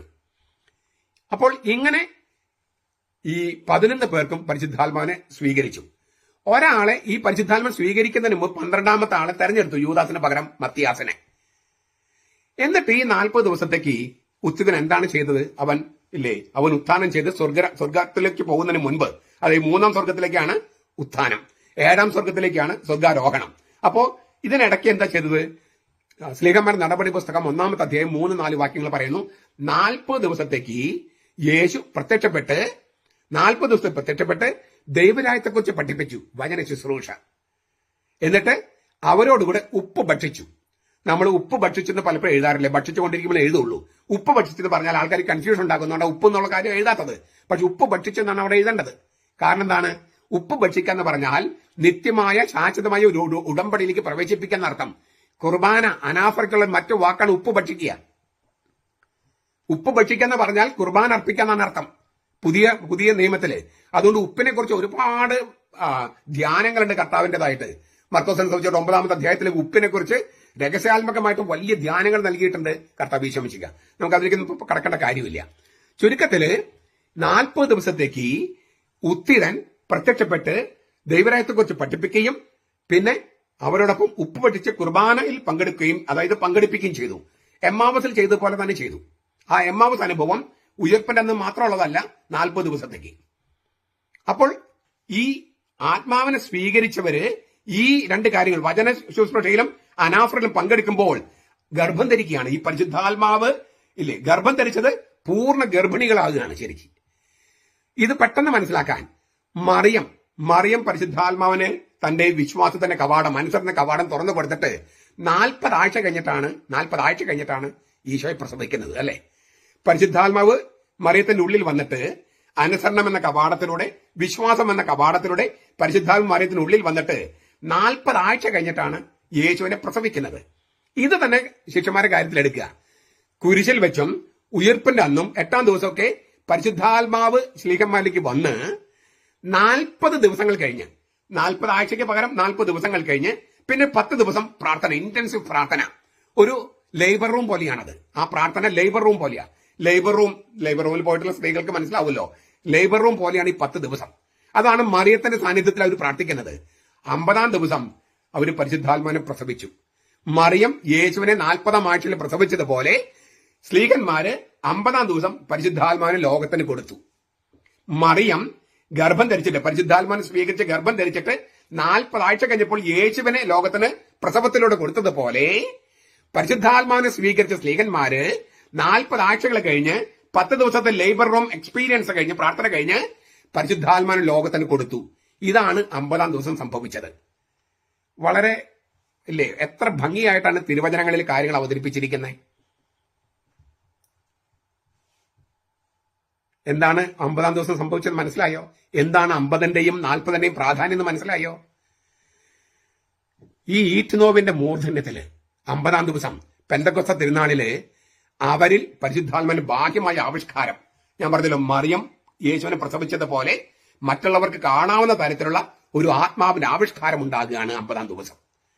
അവരിൽ പരിശുദ്ധാത്മാവിന്റെ നിറവുണ്ടാകുകയാണ്. അതായത് ഗർഭണ്യ അവസ്ഥ പൂർണ്ണമായി, 40 ആഴ്ച 40 ദിവസം പൂർണ്ണമായി. പരിശുദ്ധാത്മാവിൽ യേശു ഗർഭം ധരിച്ച് 40 ആഴ്ചകൾക്ക് ശേഷം അവനെ പ്രസവിച്ചതുപോലെ പരിശുദ്ധാത്മാവിനെ ഉത്ഥാനത്തിന്റെ അന്നും അതിനു മുമ്പ് കുരിശിലും ഉത്ഥാനത്തിന്റെ അന്നും 8-ാം ദിവസമൊക്കെ സ്വീകരിച്ചവര് 40 ദിവസങ്ങൾ കഴിഞ്ഞ് 10 ദിവസത്തെ ഒരു പ്രസവമുറിയുടെ അനുഭവം കഴിഞ്ഞ് പരിശുദ്ധാത്മാവിനെ ലോകത്തിന് കൊടുക്കുകയാണ്. പരിശുദ്ധാത്മാവിന്റെ ആവിഷ്കാരം. ചുരുക്കത്തിൽ സഭയുടെ ഉദ്ഘാടനമാണ് പെന്തക്കോസ്തിൽ നടന്നത്. സഭയുടെ ഉദ്ഘാടനം, സഭയുടെ ആരംഭം കുരിശിലാണ്. ആ കുരിശ് എന്ന് പറയുന്നത് കുറച്ചുകൂടെ പുറകോട്ട് പോകണം, കുർബാനയിലാണ് ഇല്ലേ. യേശുവിന്റെ പൗരോഹിത്യ പ്രാർത്ഥനയിലാണ് സഭയുടെ ആരംഭം എന്നാണ് ചില ദൈവശാസ്ത്രന്മാർ പറയാ. ആ പൗരോഹിത്യ പ്രാർത്ഥന കഴിഞ്ഞിട്ടാണ് കുർബാന സ്ഥാപിച്ചത്. അന്ത്യത്താണ്ടിന് 2 ഭാഗമായിരുന്നല്ലോ. ഒന്ന് മഹാപുരോഹിത പ്രാർത്ഥന ചൊല്ലി സ്ലീഹന്മാരെ പുരോഹിതമായി വാഴിച്ചു. പിന്നെ അവരുൾപ്പെടെ ഈ കുർബാന സ്ഥാപിച്ചു ഇല്ലേ. കർത്താവ് കുർബാന സ്ഥാപിച്ചു. അവരുൾപ്പെടെയുള്ള സാന്നിധ്യത്തില് കുർബാന സ്ഥാപിച്ചു. അപ്പോ ആ കുർബാനയുടെ സ്ഥാപനം, അതാണ് സഭയുടെ സ്ഥാപനം.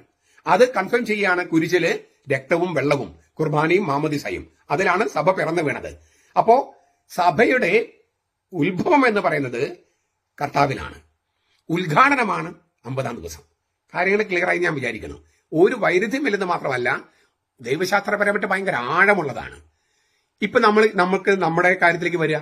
നമ്മൾ മാമോദിസയിൽ പരിശുദ്ധാത്മാവിനെ സ്വീകരിക്കുന്നു ഇല്ലേ. സ്ഥൈര്യലേപനത്തോട് അത് പൂർണ്ണമാക്കപ്പെടുന്നു. കുർബാന എന്ന തിരടക്കം ഉൾക്കൊള്ളുമ്പോൾ കർത്താവിനോട് ഒട്ടിച്ചു ചേർക്കപ്പെടുന്നു. അത് മതിയോ? കർത്താവിനോട് ഒട്ടിച്ചു ചേർന്നാൽ മതിയോ? ഇപ്പൊ നമ്മൾ ഒട്ട് മാവ്, ഒട്ട് പ്ലാവ് എന്നൊക്കെ പറയും. ഒട്ടിച്ചു ചേർത്താൽ മാത്രം മതിയോ? അത് വളരണ്ടേ? അതിന് വളമിട്ട് കൊടുക്കണം, വെള്ളമിട്ട് കൊടുക്കണം, പരിചരിക്കണം. ഇതാണ് സഭയിലെ പ്രാർത്ഥനകള്, ലിറ്റർജി, കൂദാശാനുകരണങ്ങള്, മറ്റ് പ്രാർത്ഥനകളൊക്കെ. അങ്ങനെ കർത്താവിൽ വളർന്ന് കർത്താവിന്റെ ശാഖയായിട്ട് വളർന്ന് അതിങ്ങനെ പലപ്പോഴും ഇല്ലേ ഇങ്ങനെ മുറിച്ച് ശരിപ്പെടുത്തി വെക്കും, പ്രൂൺ ചെയ്യും. എന്തിനാ? കൂടുതൽ ഫലം കഴിക്കാൻ. അങ്ങനെ പരിശുദ്ധാത്മാവിന്റെ 12 ഫലങ്ങൾ കായ്ക്കാൻ നമ്മൾ കർത്താൻ ഒട്ടിച്ച് ചേർക്കപ്പെട്ടാൽ മാത്രം പോരാ, അങ്ങനെ ഒട്ടിച്ച് ചേർക്കപ്പെട്ട് വളർന്നുകൊണ്ടിരിക്കണം. സ്വീകരിച്ച പരിശുദ്ധാത്മൽ വളർന്ന് നമ്മൾ ഗർഭം ധരിച്ചിട്ട് പ്രസവിക്കുന്നത് പോലെ പരിശുദ്ധാത്മാക്കൾ കൊടുക്കാൻ കഴിയണം. അത്രയും പരിശുദ്ധാത്മ നിറവ് ഒരു ഗർഭിണിയുടെ വയറ് ഇല്ലേ അങ്ങനെ ഇരിക്കുന്ന പോലെ നമ്മുടെ ജീവിതം മുഴുവൻ പരിശുദ്ധാത്മ കൊണ്ട് നിറയണം. അപ്പോൾ നമ്മുടെ നിറവിൽ നിന്ന് വേണം മറ്റുള്ളവർക്ക് പരിശുദ്ധാത്മാനെ കിട്ടാൻ. നമ്മൾ സ്വയം ശൂന്യവൽക്കരിക്കുന്ന പറഞ്ഞാൽ ഉള്ളിൽ വെറും വായു ഇല്ലേ, എംപ്റ്റിനെസ് മാത്രം ഉണ്ടായാൽ പോരാ, ശൂന്യത ഉണ്ടായാൽ പോരാ.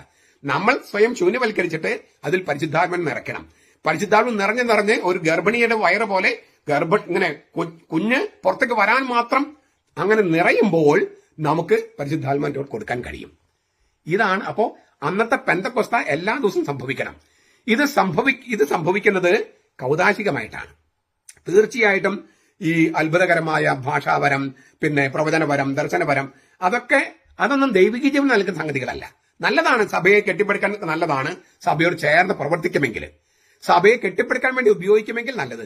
സഭയെ തകർക്കാൻ വേണ്ടിയാണെങ്കിൽ ഒരു ദർശനവും നമുക്ക് ആവശ്യമില്ല, ഒരു പ്രവചനവും നമുക്ക് ആവശ്യമില്ല.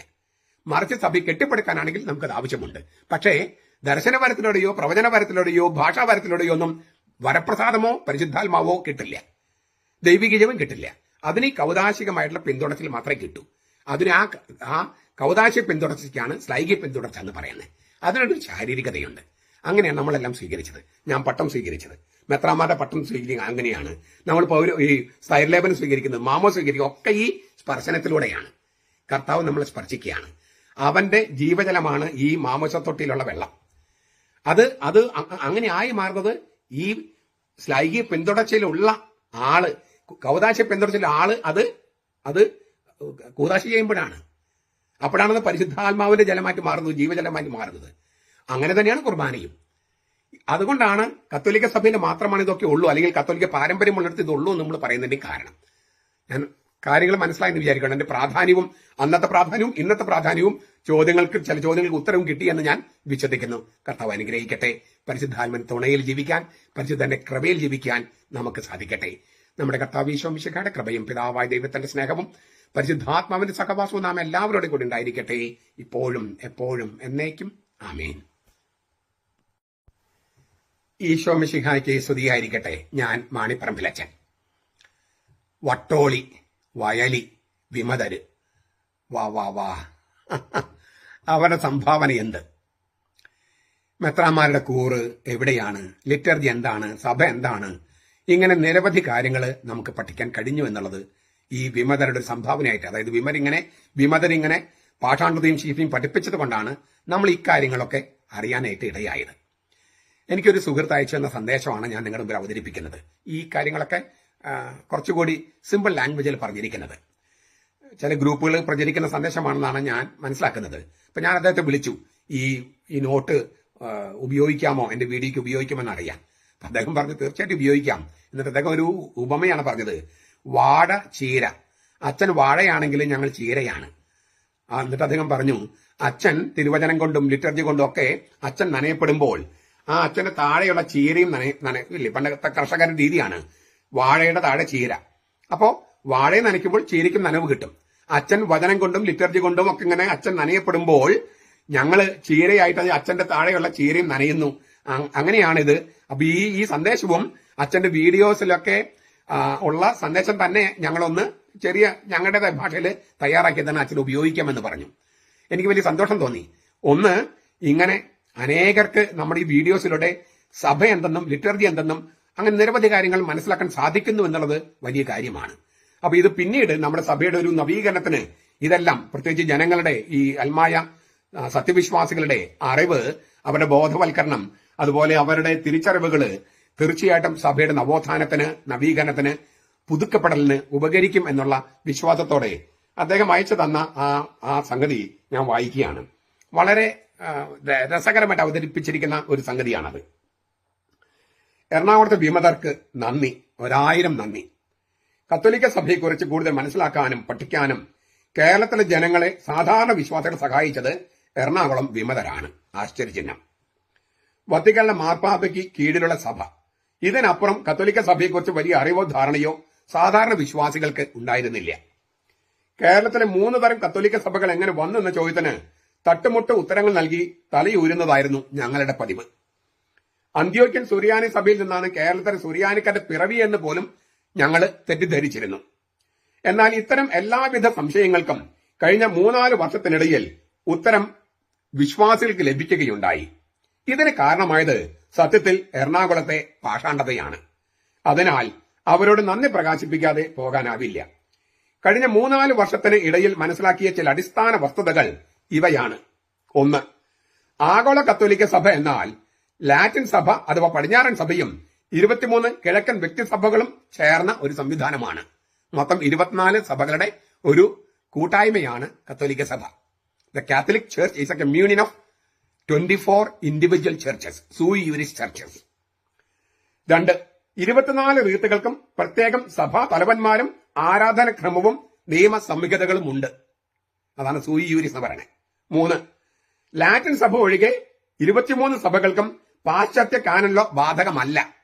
പൗരസ്ത്യ കാനൻ ആണ് 23 കിഴക്കൻ സഭകൾക്ക് ബാധകം. 4.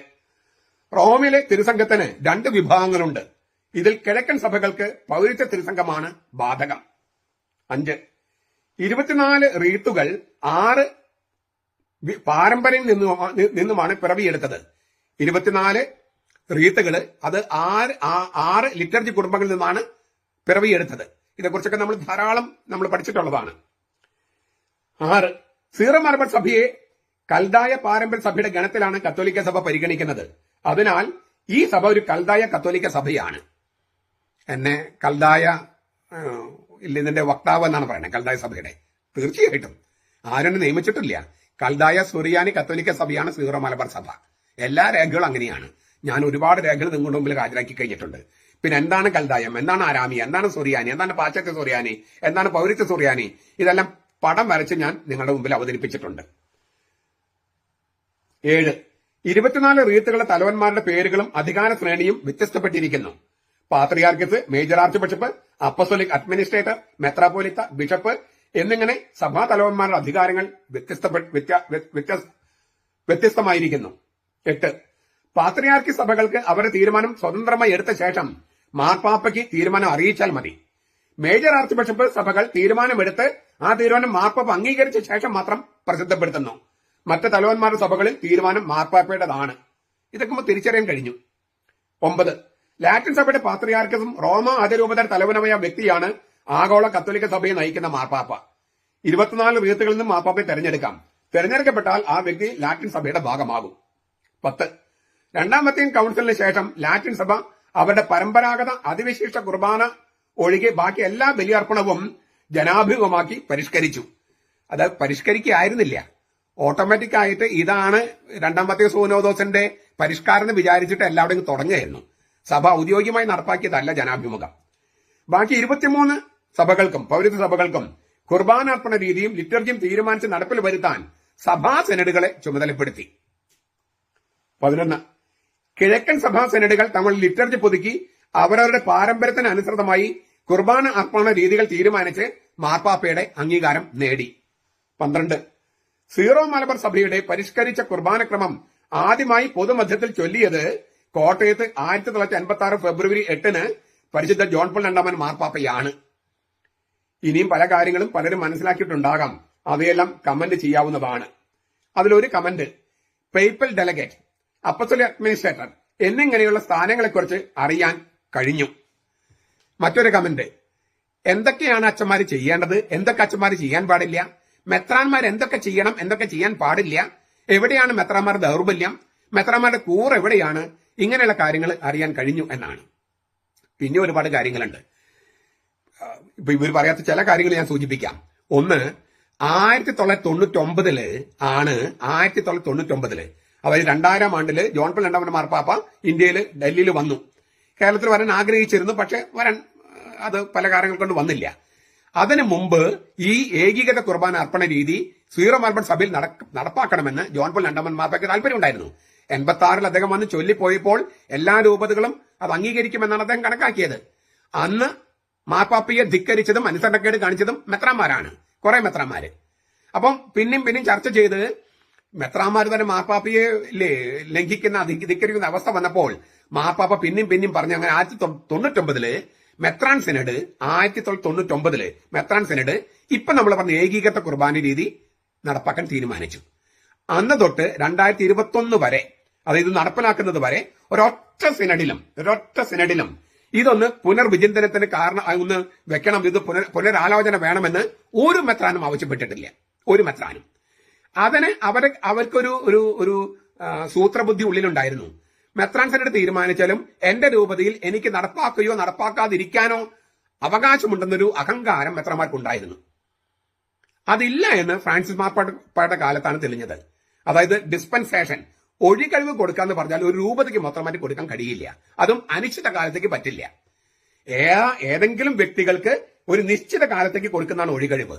ഒഴികഴിവ് നിയമമാക്കാൻ കഴിയില്ല. An exception cannot be made a law. നിയമത്തിൽ നിന്നുള്ള ഒഴികഴിവ് ആ ഒഴികഴിവാണ്. ഒഴികഴിവിനെ നിയമമാക്കാൻ കഴിയില്ല. ഇത് ഫ്രാൻസിസ് മാർപ്പാപ്പയുടെ കാലത്താണ് വ്യക്തമായി നിർവചിക്കപ്പെട്ടത്. അപ്പോഴാണ് മെത്രാന്മാർ കാര്യം മനസ്സിലായത്, ഒരു രൂപതയ്ക്ക് മൊത്തമായി കൊടുക്കാൻ കഴിയില്ല എന്നുള്ള കാര്യം. നമുക്കറിയാം, കരിയിൽ പിതാവ് മൊത്തമായിട്ട് രൂപതയ്ക്ക് കൊടുത്തപ്പോഴാണ് അദ്ദേഹത്തിന് അവിടുന്ന് രാജിവെച്ച് പോകേണ്ടി വന്നു. വേറെ ചില മെത്രാന്മാരെ ശ്രമിച്ചു, അവർ അപ്പോൾ തന്നെ പിൻവലിച്ചു. അല്ലെങ്കിൽ അവരും രാജിവെച്ച് പോകേണ്ടി വരുമായിരുന്നു. അപ്പോൾ നിയമങ്ങൾ, അതായത് നിയമം ഉണ്ടാക്കി ഒപ്പുവെച്ചാലും ഞങ്ങൾക്കതെല്ലാം ലംഘിക്കാനുള്ള അവകാശമുണ്ട്, അധികാരമുണ്ടെന്ന് മെത്രാന്മാർ തെറ്റിദ്ധരിച്ചു. ആ തെറ്റിദ്ധാരണ മാറിയത് ഇപ്പൊ ഈ കരിയിൽ പിതാവിന്റെ കാലത്താണ് എറണാകുളത്ത്. അതോടെ മറ്റു മെത്രാന്മാർക്കും കാര്യം മനസ്സിലായി, ഒഴികഴിവ് എന്ന് പറയുന്നത് നിയമമല്ല. ഞാൻ പറഞ്ഞു വന്നത്, മെത്രാന്മാർ അങ്ങനെ ഒപ്പിട്ടിട്ട് വീണ്ടും ചർച്ച ചെയ്യണം, പുനരാലോചന വേണമെന്ന് അവർ ആവശ്യപ്പെടാത്തതിന് കാരണം അവർക്കൊരു സൂത്രബുദ്ധി ഉണ്ടായിരുന്നുകൊണ്ടായിരിക്കാം. പക്ഷെ ഏതായാലും ആരും ചോദ്യം ചെയ്തിട്ടില്ല. അപ്പൊ 99 തീരുമാനിച്ചത് ഏകീകൃത കുർബാന. നടപ്പാക്കിയത് 2021. അത് ഈ കോവിഡിന്റെ മറവിൽ നടപ്പാക്കിയതല്ല. ഭൂമി കുംഭകോണം എന്ന് പറഞ്ഞ ഇല്ലാത്തൊരു ഭൂമിയും കുംഭകോണം അത് മറയ്ക്കാൻ വേണ്ടി ഉണ്ടാക്കിയതല്ല. അതെല്ലാം എറണാകുളത്ത് നിന്ന് അവരുണ്ടാക്കിയ കഥകളാണ്. ആ കഥകളൊക്കെ പൊട്ടിപ്പൊളിഞ്ഞ് പോയപ്പോഴാണ് അത് പൊട്ടിപ്പൊളിഞ്ഞ് കാരണമായത് ഈ ലിറ്റർജി വിവാദം തന്നെയാണ്. അപ്പോഴാണ് എല്ലാവരും സത്യം അന്വേഷിച്ച് പോകാൻ തുടങ്ങിയത്. കുറച്ചു നാളത്തേക്ക് ജനങ്ങളുടെ മുമ്പിൽ ഒരു പുകമറ സൃഷ്ടിക്കാനും ആശയക്കുഴപ്പം സൃഷ്ടിക്കാനും ഇവരുടെ കഥകൾ കഴിഞ്ഞു. പക്ഷെ സത്യം പുറത്തു വന്നു കഴിഞ്ഞപ്പോൾ ഒരു ഭൂമി കുംഭകോണം ഇല്ലെന്നും ഇത് കോവിഡിന്റെ മറവില് ഈ ഭൂമി കുംഭകോണം മറയ്ക്കാൻ വേണ്ടി മെത്രാന്മാർ നടപ്പാക്കിയതല്ലെന്നൊക്കെ സത്യം ജനങ്ങൾക്ക് ബോധ്യമായി. ഇപ്പോഴും കുറച്ചു പേര് മറിച്ച് പറഞ്ഞുകൊണ്ടിരിക്കുന്നുണ്ടാവും. അത് ക്യാപ്സൂളാണ്, ഈ വിമതർ മുന്നേറ്റക്കാരും കൊടുത്തിരിക്കുന്ന ക്യാപ്സൂൾ. അത് നമ്മൾ കാര്യമാക്കേണ്ട കാര്യമില്ല. അവര് അടിമകളാണ്. ഈ മുന്നേറ്റക്കാരുടെയും വിമത വൈദികരുടെയും അടിമകളാണ്. വട്ടോളിയുടെയും വയലിക്കോടത്തിനൊക്കെ അടിമകള്. നമ്മൾ അവരെ ഗവനിക്കേണ്ട കാര്യമില്ല. ചുരുക്കത്തില് ഏകീകൃത കുർബാനയുടെ തീരുമാനം അത് 99 ഒരു വർഷം കഴിഞ്ഞിട്ട് ഇറക്കിയ സ്പിരിറ്റ് ഓഫ് ദ ലിറ്റർജി എന്ന പുസ്തകത്തിൽ, അതായത് സ്പിരിറ്റ് ഓഫ് ദ ലിറ്റർജി എന്ന ബെനഡിക്ട് മാർപ്പാപ്പ നമ്മുടെ മെത്രാന്മാരുടെ തീരുമാനത്തിന്റെ വെളിച്ചത്തിലാണോ എന്ന് ഞാൻ സംശയിക്കുന്നു. അതായത് ഏറ്റവും ഐഡിയൽ ആയിട്ട് അദ്ദേഹം പറയുന്നത് ലിറ്റർജി ഇപ്പോൾ ഏകീകൃത കുർബാനയാണ്. അതിന് അദ്ദേഹം പറയുന്ന ന്യായം, വചന ശുശ്രൂഷ ജനങ്ങളെ നോക്കിയിട്ട് അനാഫ ദൈവത്തെങ്കിലേക്ക് തിരിഞ്ഞിട്ട്, അപ്പൊ കർത്താവിന്റെ പരസ്യ ജീവിതവും കുരിശുമരണവും ഏറ്റവും ഭംഗിയായിട്ട് അവതരിപ്പിച്ചിരിക്കുന്നു എന്നാണ്. അതിന് ഞാനൊരു വ്യാഖ്യാനം കൊടുത്തിട്ടുണ്ടായിരുന്നു. എമ്മാവൂസിലേക്ക് പോയ ശിഷ്യന്മാരുടെ ആ അനുഭവം ഉത്ഥാനത്തിന്റെ അന്നാണ്. കർത്താവ് ഉയർപ്പിക്കപ്പെട്ട അന്ന് ആദ്യമായി ചെയ്തത് ലിറ്റർജിയാണ്. വഴിയിൽ വെച്ച് വചന വ്യാഖ്യാനം, ഭവനത്തിൽ വെച്ച് അനാഫറ. അപ്പോൾ അവരുടെ കണ്ണുകൾ തുറക്കപ്പെട്ടു. വചനം വ്യാഖ്യാനിച്ചപ്പോൾ ഹൃദയം ജ്വലിച്ചു. അപ്പം മുറിച്ചപ്പോൾ അവരുടെ കണ്ണുകൾ തുറക്കപ്പെട്ടു. അവർ കർത്താവിനെ കണ്ടു. അപ്പൊ വഴിയിൽ വെച്ചാണ് വചന ശുശ്രൂഷ. നമ്മൾ ഈ സുവിശേഷമായിട്ട് ഇങ്ങനെ വഴിയിൽ വരികയാണ് ബേമയിലേക്ക്. കർത്താവ് എമ്മാവൂസിലേക്ക് പോകുന്ന പോലെ വചനം വ്യാഖ്യാനിക്കുകയാണ്. ഭവനത്തിൽ കയറി, മധുബകയിൽ കയറി ഈ അപ്പം മുറിക്കൽ എന്ന് പറയുന്ന അനാഫറ, ഇത് വളരെ ഐഡിയലാണ്. അപ്പോൾ നമ്മുടെ മെത്രാന്മാര് 99 തീരുമാനം കത്തോലിക്ക സഭയിൽ തന്നെ, ഇനി നിങ്ങൾ കുറച്ച് കാലങ്ങൾ കഴിയുമ്പോൾ മനസ്സിലാക്കിയോളൂ, ലത്തീൻ സഭയിലും ഈ ദൈവോന്മുഖ കുർബാന അവര് വീണ്ടും കൊണ്ടുവരുമ്പോൾ മിക്കവാറും നമ്മുടെ സീറോ മലബാർ സഭ മുന്നോട്ട് വെച്ച ഈ ഏകീകൃത രൂപമായിരിക്കാം അവർ സ്വീകരിക്കുന്നത്. അങ്ങനെയെങ്കിൽ പണ്ടത്തെ സൂനദോസുകൾ പോലെ പൗരത്യ സഭകളായിരിക്കും പാശ്ചാത്യ സഭയ്ക്ക് മാർഗനിർദ്ദേശം കൊടുക്കുന്നത്. പണ്ട് മുഴുവൻ അങ്ങനെയായിരുന്നു. നിങ്ങൾക്ക് ക്രിസ്തുധർമ്മ പ്രവേശിക്കുക എന്ന് പറഞ്ഞുള്ള പുസ്തകത്തില് പൗരസ്ത്യ സഭകളുടെ കൺട്രിബ്യൂഷൻ, അത് കത്തോലിക്ക സഭയുടെ വിശ്വാസ പ്രമാണങ്ങളും വിശ്വാസ സംഹിതയും രൂപപ്പെടുത്തുന്നതിൽ പൗരസ്ത്യ സഭകളുടെ കൺട്രിബ്യൂഷൻസ് അത്ര വലുതാണെന്ന് ബെനഡിക്ട് മാർപ്പാപ്പ തന്നെ എഴുതി വെച്ചിട്ടുണ്ട്. ഇത് നമുക്ക് തിരിച്ചറിയാൻ പറ്റാത്തതുകൊണ്ടും നമ്മൾ ആരാണെന്ന് തിരിച്ചറിയില്ലാത്തതുകൊണ്ടും നമുക്ക് സ്വത്വബോധം ഇല്ലാത്തതുകൊണ്ടുമാണ് നമ്മൾ ഈ ലത്തീൻ പാശ്ചാത്യ രീതിയെ അന്ധമായി അനുകരിക്കാനായിട്ട് ശ്രമിക്കുന്നത്. ഈ വെള്ളക്കാരൻ്റെതെല്ലാം നല്ലതെന്നുള്ളൊരു മട്ടിൽ നമ്മൾ ഇരിക്കുക. നമ്മുടെ പൗരത്യ സഭയുടെ ആ റിച്ച്നെസ്, സമ്പത്ത്, നിധി തിരിച്ചറിയാത്ത പൊട്ടന്മാരാണ് നമ്മൾ. അപ്പൊ അതൊക്കെ മാറാനായിട്ട് ഒരു ഇടയായതാണ് ഈ ലിറ്റർജിക്കൽ ക്രൈസിസ്. ഞാൻ എത്രയോ വട്ടം പറഞ്ഞിരിക്കുന്നു, ഓരോ പ്രതിസന്ധിയും ഓരോ സുവർണ അവസരമാണ്. ഇപ്പോൾ ദൈവജനമാണ് സഭ എന്ന രണ്ടാം വത്തിക്കാൻ സുനോദസിന്റെ നിർവചനം ഏറ്റവും നല്ല രീതിയിൽ സംഭവിച്ചിരിക്കുന്നത് സീറോ മലബാർ സഭയിലാണ്. ഇപ്പം അച്ഛന്മാർക്ക് അറിയുന്നതിന്റെ 100 ഇരട്ടിയാണ് ജനങ്ങൾക്ക് അറിയാവുന്നത്. അച്ഛന്മാർക്ക് 12, 14 വർഷം സെമിനാരി പഠിച്ചിട്ട് അച്ഛന്മാർക്ക് അറിയാവുന്നതിനേക്കാൾ കൂടുതൽ അറിയാം വചനമാണെങ്കിലും പ്രാർത്ഥനയാണെങ്കിലും ലിറ്റർജിയാണെങ്കിലും ആചാരങ്ങളും അനുഷ്ഠാനങ്ങളുമാണെങ്കിലും സഭാശാസ്ത്രമാണെങ്കിലും. നമ്മൾ ഓർത്തഡോക്സ് സഭക്കാര്, യാക്കോബായ സഭക്കാര്, അവർക്കൊക്കെ അവരുടെ കാറ്റഗറിസിൽ മുഴുവൻ ഇങ്ങനത്തെ കാര്യങ്ങളാണ് പഠിപ്പിക്കുന്നത് അവരുടെ സഭയെക്കുറിച്ച്. നമ്മൾ മതേതരത്വം പിന്നെ അങ്ങനത്തെ കാര്യങ്ങളും പറഞ്ഞ് പഠിപ്പിച്ച് നടക്കുകയാണ്, പരിണാമ സിദ്ധാന്തം പറഞ്ഞ് നടക്കുകയാണ്. അവർ പഠിപ്പിക്കുന്ന സഭാശാസ്ത്രവും സഭാവിജ്ഞാനിയും ഒക്കെയാണ്, സഭാചരിത്രം. ഇപ്പൊ നമ്മളും അതൊക്കെ അറിയാൻ തുടങ്ങിയിരിക്കുന്നു, നമ്മുടെ തെറ്റിദ്ധാരണ മാറാൻ ഇടയായിരിക്കുന്നു. അപ്പോൾ ഈ വിമത വൈദിക കലാപം, ഈ പാതിരി കലാപം, അതിന് അന്ധമായിട്ട് സപ്പോർട്ട് കൊടുക്കുന്ന അൽമായ മുന്നേറ്റ ഗുണ്ടകള്, അവര് ഒരു നിലയ്ക്ക് നമ്മൾ സഹായിക്കുകയായിരുന്നു. യഥാർത്ഥ സഭ എന്തെന്നും നമ്മുടെ സഭ എന്തെന്നും നമ്മുടെ സ്വത്വം എന്തെന്നും നമ്മൾ കൽദായ സുറിയാനിക്കാരാണെന്നും നമ്മൾ ഈ സുറിയാനി ഭാഷ എന്ന് പറയുന്നത് കർത്താവിന്റെ ഭാഷയോട് ചേർന്ന് പോകുന്നതാണെന്നും അതിൽ വിശുദ്ധ ഭാഷയാണെന്നും വളരെ വളരെ നല്ല രീതിയിൽ പറഞ്ഞിരിക്കുക. ഈ പാറക്കാട്ടിൽ പിതാവ് പറഞ്ഞിരിക്കുന്ന ഒരു കാര്യം ഞാൻ പിന്നീട് ഒരിക്കൽ പറയാം. അതിനകത്ത് അതായത് 62 പറഞ്ഞിട്ടുണ്ട്, സുറിയാനിയിലും കുർബാന ചൊല്ലാം, മലയാളത്തിലും ചൊല്ലാം. ജനങ്ങൾ മുഴുവൻ മലയാളികളാണെങ്കിൽ മലയാളത്തിൽ ചൊല്ലാം, അല്ലെങ്കിൽ സുറിയാനിയിൽ ചൊല്ലാമെന്നാണ് 1962 പാറക്കാട്ടിൽ പിതാവ് പറഞ്ഞിരിക്കുന്നത്. ഇതൊന്നും അറിയാതെ പാറക്കാട്ടിൽ പിതാവിന് വിശുദ്ധനെ കൊണ്ട് നടക്കുന്നവർക്ക് പോലും അദ്ദേഹം പറഞ്ഞ കാര്യങ്ങൾ അറിയാതെ അദ്ദേഹം പറഞ്ഞ കാര്യങ്ങൾ അദ്ദേഹം തന്നെ ലംഘിച്ചിട്ടുണ്ട്. അത് ഞാൻ പറഞ്ഞല്ലോ, സീറോ മലബാർ സഭയിലെ മെത്രാന്മാർക്ക് അങ്ങനെ ഒരു തെറ്റായ ഒരു പൈതൃകമാണ് അവർക്ക് കിട്ടിയത്. പറയുന്നതിന് വിപരീതം ചെയ്യുക, അത് തിരുത്താനുള്ള സമയം കൂടി വന്നിരിക്കുകയാണ്. അപ്പൊ ഇതൊരു സുവർണ അവസരമായിട്ട് തന്നെയാണ് ഞാൻ അവതരിപ്പിക്കുന്നത്. അതിനാൽ ഈ വിമതര്, വട്ടോളി, വയലിക്കോടത്ത് ഇവർക്ക് എഴുതി വരുന്ന കാര്യങ്ങൾ ഉള്ളത് കൊണ്ട് അത് അപ്പാട് വിശ്വസിക്കാതെ അവര് പറഞ്ഞത് തെറ്റാണെന്ന് തിരിച്ചറിയാൻ നമ്മൾ സത്യത്തെ തേടിപ്പോയി. അപ്പോൾ ഒരു വലിയ സന്ദേശം അല്ല, ഒരു സാഹചര്യം, ഒരു സന്ദർഭം അവർ ഒരുക്കുകയായിരുന്നു. ഞാൻ ആവർത്തിക്കുകയാണ്, സഭയില് പണ്ട് കാലത്ത് പാഷാണ്ഡതകൾ വന്നപ്പോഴാണ് സത്യവിശ്വാസം എന്തെന്ന് സഭാപിതക്കമ്മന് പഠിപ്പിച്ചത്. പാഷാണ്ഡതകളും ചീസ്മുകളും വന്നപ്പോൾ, ഇപ്പോ ഈ പാഷാണ്ഡത, എറണാകുളം പാഷാണ്ഡതയും വിമത പാതിരി കലാപവും വന്നപ്പോൾ എന്താണ് സഭ, എന്താണ് ശീഷ്മ, എന്താണ് പാഷാണ്ഡത, എന്താണ് വേദവിപരീതം, എന്താണ് ദൈവനിഷേധം, പിന്നെ കൂതാശയാകണമെങ്കിൽ കർമ്മരൂപം വേണം, കർമ്മസാരം വേണം, ഉള്ളടക്കം വേണം, ഇങ്ങനെ പിന്നെ നിയോഗം വേണം, അല്ലെ, പുരോഹിതൻ എന്തൊക്കെ ചെയ്യണം, എന്തൊക്കെ ചെയ്യരുത്, ഇങ്ങനെ സകല കാര്യങ്ങളും നമുക്ക് പഠിക്കാനായിട്ട് സാധിച്ചിരിക്കുന്നു. അപ്പോൾ ഈ പറഞ്ഞ കുറിപ്പ് എനിക്ക് വളരെ ഇഷ്ടമായി. നിങ്ങൾക്കും ഇതുപോലെ ഇനിയിപ്പോ ഇതിന്റെ കമന്റില് നിങ്ങൾ പഠിച്ച കാര്യങ്ങൾ നിങ്ങൾക്ക് കുറിക്കാം. നല്ല പോയിന്റ്സ് ഒക്കെ വരികയാണെങ്കിൽ ഞാൻ അത് മറ്റുള്ളവർക്ക് വേണ്ടി പങ്കുവെക്കുകയും ചെയ്യാം. ദൈവം നമ്മളെ അനുഗ്രഹിക്കട്ടെ. നമ്മുടെ കർത്താവ് ഈശോ മിശിഹായുടെ കൃപയും പിതാവായ ദൈവത്തിന്റെ സ്നേഹവും പരിശുദ്ധാത്മാവിന്റെ സഹവാസവും നാം എല്ലാവരോടും കൂടി ഉണ്ടായിരിക്കട്ടെ, ഇപ്പോഴും എപ്പോഴും എന്നേക്കും. ആമേൻ. ഈശോ മിശിഹായ്ക്ക് സ്തുതിയായിരിക്കട്ടെ. ഞാൻ മാണിപ്പറമ്പിലച്ചൻ. വട്ടോളി, വയലി, കുറുമുന്നണി. വട്ടോളിയുടേത് രാജിക്കത്തല്ല, എറണാകുളം വേദവിപരീതത്തിന്റെ പാഷാണ്ഡതയുടെ മാർഗരേഖയാണ്. നിരവധി ദൈവശാസ്ത്ര പിഴവുകൾ.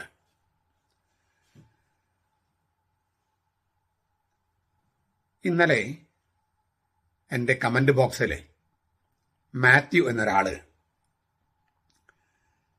ചില ചോദ്യങ്ങൾ എഴുതിയിട്ടിരുന്നു. വളരെ പ്രസക്തമായ ചോദ്യങ്ങൾ. അതിലൊരു മുക്കാഭാഗം ഞാനത് വായിക്കുകയാണ്. അല്ല, വട്ടോളി രാജിവെച്ചു, വാർത്ത. എവിടെ നിന്നാണ് വട്ടോളിയുടെ രാജി? വിമത ഗ്രൂപ്പിൽ നിന്നാണോ?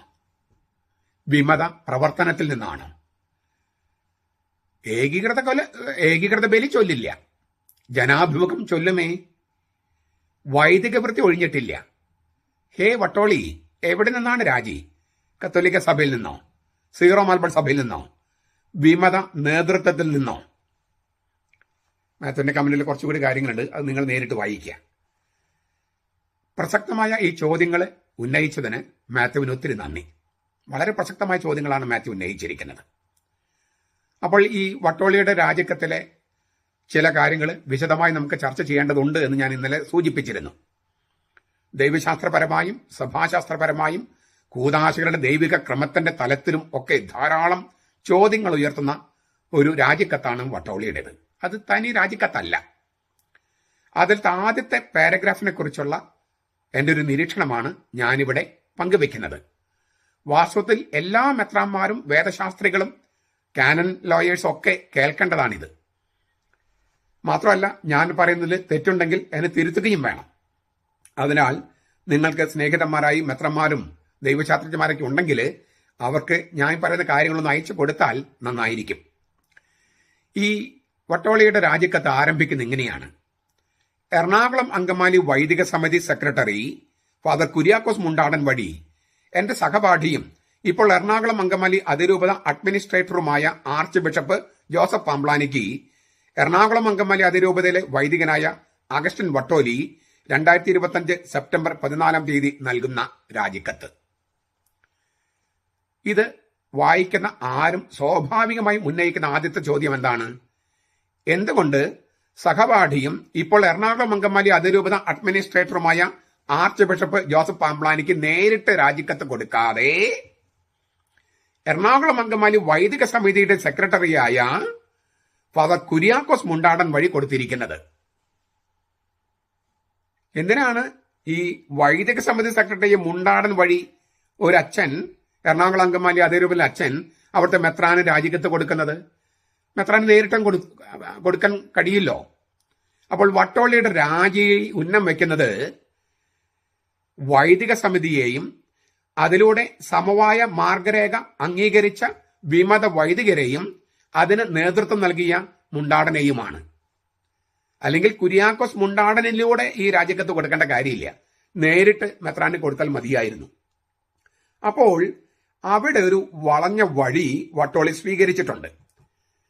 മെത്രാന് നേരിട്ട് കൊടുക്കാതെ വൈദിക സമിതിയുടെ സെക്രട്ടറിയായ മുണ്ടാടനിൽ കൊടുക്കുമ്പോൾ അതിനകത്ത് ഒരു ഗൂഢ അജണ്ടയുണ്ട്.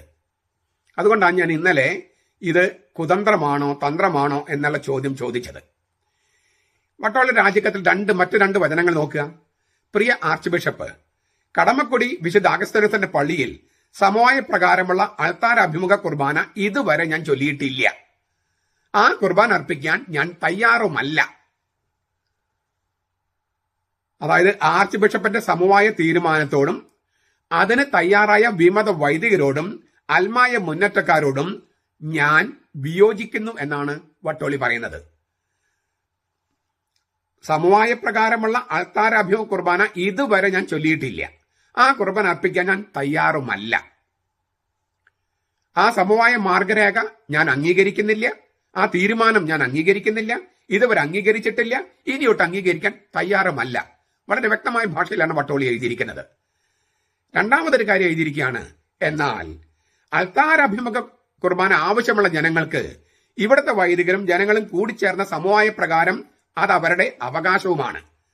തോക്കിൻ മുന്നിൽ നിർത്തിയിട്ടാണെങ്കിലും എന്റെ വൈദികരും ജനങ്ങളും എത്തിച്ചേർന്ന സമവായത്തിന് ഞാൻ എതിര് നിൽക്കുന്നത് ശരിയല്ല. ഞങ്ങളെ സംബന്ധിച്ച് വാക്ക് പാലിക്കുക ജനാധിപത്യ മര്യാദയാണ്. ഇതിനകത്ത് ഒരുപാട് കാര്യങ്ങളുണ്ട്. അതുകൊണ്ട് അല്പം സൂക്ഷിച്ച് വായിച്ചാൽ കാര്യങ്ങൾ മനസ്സിലാകും. ഒന്ന്, സഭയുടെ അധികാര ഘടനയോട് വിയോജിപ്പുള്ള വട്ടോളി ആവശ്യപ്പെടുന്നത് സഭയിൽ ജനാധിപത്യം വേണമെന്നാണ്. അതായത് സഭ എന്നത് വെറും ഒരു സംഘടനയാണ്, മാനുഷിക സംഘടന. അതിന് ദൈവികോൽപത്തി ഉണ്ടെന്ന് വിചാരിക്കുന്നില്ല. അത് ഈശോ സ്ഥാപിച്ചതാണെന്നോ സഭയുടെ ആത്മാവ് എന്ന് പറയുന്നത് പരിശുദ്ധാത്മാവാണെന്നോ വട്ടോളി അംഗീകരിക്കുന്നില്ല. നമ്മൾ പഠിച്ചതും പഠിപ്പിച്ചതും ഒക്കെ എന്താണ്? The soul of the church is the holy spirit. സഭയുടെ ആത്മാവ് എന്ന് പറയുന്നത് പരിശുദ്ധ റൂഹയാണ്, പരിശുദ്ധാത്മാവാണ്. അത് അംഗീകരിക്കുന്നില്ല. ഇവിടെ ജനാധിപത്യ മര്യാദ മാത്രം പാലിച്ചാൽ മതി. അതായത് ഇതൊരു ആൾക്കൂട്ടമാണ്, അത് ജനാധിപത്യ ആൾക്കൂട്ടമാണ്. അവിടെ എറണാകുളത്തെ കാര്യങ്ങൾ എറണാകുളത്തെ ജനങ്ങളും വൈദികരും കൂടി അങ്ങ് തീരുമാനിക്കും. ആ ജനങ്ങൾ എന്ന് പറയുന്നത് സത്യവിശ്വാസികളെ മഹാഭൂരിപക്ഷമല്ല, അൽമായ മുന്നേറ്റക്കാരാണ് എന്ന് വായിച്ചെടുക്കുക. അതായത് ജനാധിപത്യ രീതി അനുസരിച്ച് അത് തന്നെ ഒരു പ്രഹസനമാണ്. ഇവിടുത്തെ വൈദികരും ജനങ്ങളും കൂടിച്ചേർന്ന് എടുത്ത സമവായം ജനങ്ങളുടെ അവകാശമാണ്. അല്ലാതെ അത് മാർപ്പാപ്പ ആവശ്യപ്പെട്ടത് കൊണ്ടോ മെത്രാൻ സെനറ്റ് തീരുമാനിച്ചത് കൊണ്ടോ അല്ല. എറണാകുളത്തെ കാര്യം എറണാകുളംകാർ തീരുമാനിക്കും എന്ന ജനാധിപത്യ മര്യാദ. അതുകൊണ്ട് ഇവിടുത്തെ എന്റെ വൈദികരും എന്റെ ജനങ്ങളും കൂടി ചേർന്ന സമവായ പ്രകാരം ഈ അൾത്താര അഭിമുഖ കുർബാന അവരുടെ അവകാശമാണ്. ഞാൻ പക്ഷെ ചൊല്ലാൻ തയ്യാറല്ല, അതിനോട് എനിക്ക് വിയോജിപ്പുണ്ട്. തോക്കിൻ മുനയിൽ നിർത്തിയിട്ടാണെങ്കിലും എന്റെ വൈദികരും ജനങ്ങളും എത്തിച്ചേർന്ന സമവായത്തിന് ഞാൻ എതിർ നിൽക്കുന്നത് ശരിയല്ല, അത് ജനാധിപത്യ മര്യാദയല്ല. ഇതാണ് അദ്ദേഹത്തിന്റെ വാദം. അതിനകത്തൊരു മുനയുണ്ട്. ഒരു മുന വെച്ചാണ് വട്ടോളി സംസാരിക്കുന്നത്. ഇവിടുത്തെ വൈദികരും ജനങ്ങളും എത്തിച്ചേർന്നത് സ്വതന്ത്ര മനസ്സോടെയാണെന്ന് വട്ടോളി കരുതുന്നില്ല. തോക്കിൻ മുനയിൽ നിർത്തിയിട്ടാണെങ്കിലും എല്ലാ വൈദികരും ജനങ്ങളും എത്തിച്ചേർന്ന സമവായത്തിന് ഞാൻ എതിര് നിൽക്കുന്നത് ശരിയല്ല.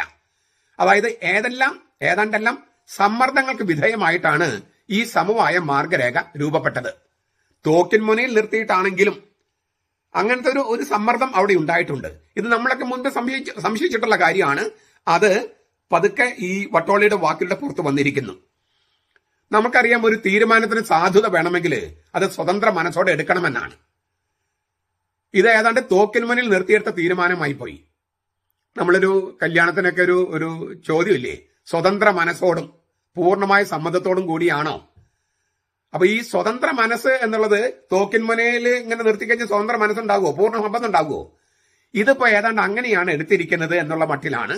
ഇനി അങ്ങനെയാണെങ്കിൽ പോലും ഞാനത് അതൊരു തീരുമാനം എടുത്തുകൊണ്ട് ഞാൻ എതിര് നിൽക്കില്ലെന്നാ പറയണേ. അതായത് ഏതാണ്ടൊക്കെ ഇതിന്റെ പുറകിൽ കളിക്കുന്നുണ്ട്. നമ്മൾ സംശയിക്കുന്ന ഏതാണ്ടൊക്കെ ഒരു സമ്മർദ്ദം എന്തൊക്കെയോ അവിടെ നടക്കുന്നുണ്ട്. ഈ തോക്കിൻ മുന്നിൽ നിർത്തിയെടുത്ത തീരുമാനമായി പോയി എന്ന് അദ്ദേഹം പരോക്ഷമായി പറയുമ്പോൾ, അങ്ങനെ തീരുമാനത്തിന് വൈദിക സമിതിയുടെ സെക്രട്ടറി മുണ്ടാടൻ, വിമത വൈദികരുടെ നേതാവ് മുണ്ടാടൻ അച്ഛൻ തന്നെ സമ്മതിച്ചത് വീണ്ടും വിചാരമല്ലാത്ത നടപടിയായി പോയെന്ന് വട്ടോളിയച്ചൻ കരുതുന്നുണ്ട്. അതിനുള്ള വിയോജിപ്പ്, ആ സമവായ മാർഗരേഖ പിൻവലിക്കാനുള്ള ഒരു താക്കീത്, അല്ലെങ്കിൽ അതിനുള്ള ഒരു സമ്മർദ്ദ തന്ത്രം, ഒരു തോക്കിൻ മുന, അതാണ് വട്ടോളി തന്റെ രാജിയിലൂടെ ഉന്നമിക്കുന്നത്. ഈ തോക്കിൻ മുനയിൽ നിർത്തിയിട്ടുണ്ടാക്കിയ ഈ സമവായ മാർഗരേഖയോട് ഞാൻ യോജിക്കുന്നില്ല. നിങ്ങൾ തീരുമാനിച്ചത് കൊണ്ട് ഞാനത് എനിക്ക് ചൊല്ലാൻ പറ്റില്ല, ഞാൻ രാജി പിൻവലിക്കുകയാണ്. പക്ഷേ വിമത വൈദികരുടെ ഒരു പ്രമുഖ നേതാവ് രാജി പിൻവലിക്കുമ്പോൾ അത് വിമതനിൽ ഉണ്ടാക്കുന്ന ഒരു വല്ലാത്ത സമ്മർദ്ദമുണ്ട്. ആ സമ്മർദ്ദം ഇനി വരുന്ന ദിവസങ്ങളിൽ പ്രതിഫലിക്കാം. ഇപ്പൊ കുറച്ച് പള്ളികളിലൊക്കെ ഈ ഉച്ച കഴിഞ്ഞ് ഈ കുർബാന ചൊല്ലുന്നതൊക്കെ നിർത്തിവെക്കാനായിട്ടും അങ്ങനെ വീണ്ടും മൊത്തം ജനാഭിമുഖമായി തീരാനും അത് ലിറ്റർജിക്കൽ വേരിയന്റ് അനുവദിച്ച് കിട്ടാനും ഒക്കെയുള്ള ഒരു സമ്മർദ്ദ തന്ത്രത്തിന്റെ ഒരു അറ്റമാണ് വട്ടോളിയുടെ രാജി. ഈ ഫാദർ വട്ടോലിയുടെ പ്രസ്താവനയിൽ ശരികൾ എന്ന ശീർഷകത്തില് ഫാദർ ജോസ് വയലിക്കോടത്ത് ഈ വട്ടോളിയച്ഛന് പിന്തുണയുമായിട്ട് വന്നിട്ടുണ്ട്. അദ്ദേഹം പുറത്തുവിട്ട കുറിപ്പില് ഇങ്ങനെ എഴുതിയിരിക്കുന്നു. അതായത് വട്ടോലി അച്ഛന് പിന്തുണയുമായി വന്നിരിക്കുന്ന വയലിക്കോടത്ത് അച്ഛൻ, അതിന്റെ കുറിപ്പ് എങ്ങനെയാണ്? ഫാദർ വട്ടോലിയുടെ പ്രസ്താവനയിലെ ശരികള് അതിൽ എഴുതിയിരിക്കുകയാണ്. വയലിക്കോടത്ത് എഴുതിയിരിക്കുകയാണ്, എന്റെ ആത്മസുഹൃത്തായ വട്ടോളി അച്ഛന്റെ നിലപാടിനെ 100% അംഗീകരിക്കുന്നു. യേശുവിനെ പോലെ കലഹിക്കുവാൻ വിശ്വാസികൾ ഉണ്ടാവുമ്പോൾ പുതിയ ആകാശവും പുതിയ ഭൂമിയും പിറവിയെടുക്കും. ഇത് വയലിക്കോടത്തിന്റെ വാക്കുകളാണ്. ഈ അവസാനത്തെ വരികള് കമ്മ്യൂണിസ്റ്റ് മാവോയിസ്റ്റ് തത്വശാസ്ത്രമാണ്. ഒരുപക്ഷെ വട്ടോളിയച്ചൻ വിശ്വസിക്കുന്ന ഒരു പ്രത്യയശാസ്ത്രം. അതായത് യേശുവിനെ പോലെ എന്നുള്ള വാക്ക് മാറ്റിവെക്കുക, കലഹിക്കാൻ വിശ്വാസികൾ ഉണ്ടാവുമ്പോൾ പുതിയ ആകാശവും പുതിയ ഭൂമിയും പിറവിയെടുക്കും. അതായത് കലാപത്തിലൂടെ, സായുധ കലാപത്തിലൂടെ, സായുധ വിപ്ലവത്തിലൂടെ നമ്മൾ യുദ്ധം ചെയ്ത് ഇഹലോകത്ത് നാം തന്നെ ദൈവരാജ്യം സൃഷ്ടിക്കും. അതിന് ദൈവത്തിന്റെ ആവശ്യമില്ല. കലാപവും ലഹളയും ആയുധങ്ങളും മാത്രം മതി. മനുഷ്യര് സൃഷ്ടിക്കുന്നതാണ്, ദൈവം സൃഷ്ടിക്കുന്നതല്ല ദൈവരാജ്യം എന്നതാണ് അവരുടെ ഒരു ലൈൻ. ഈ മാവോയിസ്റ്റ് കമ്മ്യൂണിസ്റ്റ് സിദ്ധാന്തം തന്നെ അതാണ്. ഇല്ലേ, നമുക്ക് നാമും പണിവതും, ഇല്ലേ, നാഗവും നരകവും അതുപോലെ നമ്മൾ തന്നെയാണ് നാഗം സൃഷ്ടിക്കുന്നതും നരകം സൃഷ്ടിക്കുന്നതും. അതൊക്കെ കാവ്യാത്മകമായി പറയാമെങ്കിലും ദൈവരാജ്യം നമുക്ക് ഭൂമിയിൽ കൊണ്ടുവരാൻ പറ്റുമോ? നമുക്ക് സൃഷ്ടിക്കാൻ പറ്റുമോ? അപ്പൊ പുതിയ ആകാശവും പുതിയ ഭൂമിയും പിറവിയെടുക്കുന്നത് കലഹിക്കാൻ വിശ്വാസികൾ ഉണ്ടാകുമ്പോൾ എന്നാണ്. ആ കലഹത്തിന് വട്ടോളി മുന്നിൽ നിന്ന് നയിക്കുന്നു, കലാപത്തിനും കലഹത്തിനും. അതുകൊണ്ടാണ് ഈ ഫാദർ വട്ടോലിയുടെ പ്രസ്താവന ശരികൾ എന്ന് പറഞ്ഞിട്ട് വട്ടോളിച്ചന്റെ നിലപാടിൽ 100% അംഗീകരിക്കുന്നെന്ന് പറയുന്നത്. എന്നിട്ട് ഈ അതിനകത്ത് വേറൊരു സൂചന കൂടിയുണ്ട് വട്ടോളി ഈ വയലിക്കോടത്തച്ഛന്റെ. ഈ സീറോ മലബാർ സഭയിലെ മെത്രാന്മാരെ പോലെയുള്ളവരാണ് തലപ്പത്തുള്ളതെങ്കിൽ ഇത്തരം സമ്മർദ്ദ തന്ത്രങ്ങൾ, അതായത് കലാപം, കലഹം, വിപ്ലവം ഇതൊക്കെ ഉണ്ടാക്കുന്നവർക്കാണ്, അവർക്ക് അനുകൂലമായിട്ടാണ് തീരുമാനങ്ങൾ എടുക്കുക സഭാ നേതൃത്വം. കാരണം അവരാണ് സഭ. ഈ കലഹിക്കുന്നവരാണ്, കലാപം ഉണ്ടാക്കുന്നവരാണ്, വിപ്ലവം ഉണ്ടാക്കുന്നവരാണ് സഭ എന്ന ഒരു തെറ്റിദ്ധാരണയിലാണ് സീറോ മലബാർ സഭയിലെ മെത്രാന്മാരിൽ പലരും ഇരിക്കുന്നത്. അതുകൊണ്ടാണ് ഇവരുമായിട്ടൊക്കെ ചർച്ചയ്ക്കൊക്കെ പോകുന്നത്. ഈ ആത്മസുഹൃത്തായ വട്ടോളിയും വയലിക്കോടത്തും സമവായ മാർഗരേഖ അംഗീകരിക്കുന്നില്ല. ഇക്കാര്യം ഈ സമവായ മാർഗരേഖ ഇറങ്ങിയപ്പോൾ തന്നെ അവർ വ്യക്തമാക്കിയിട്ടുള്ളതാണ്.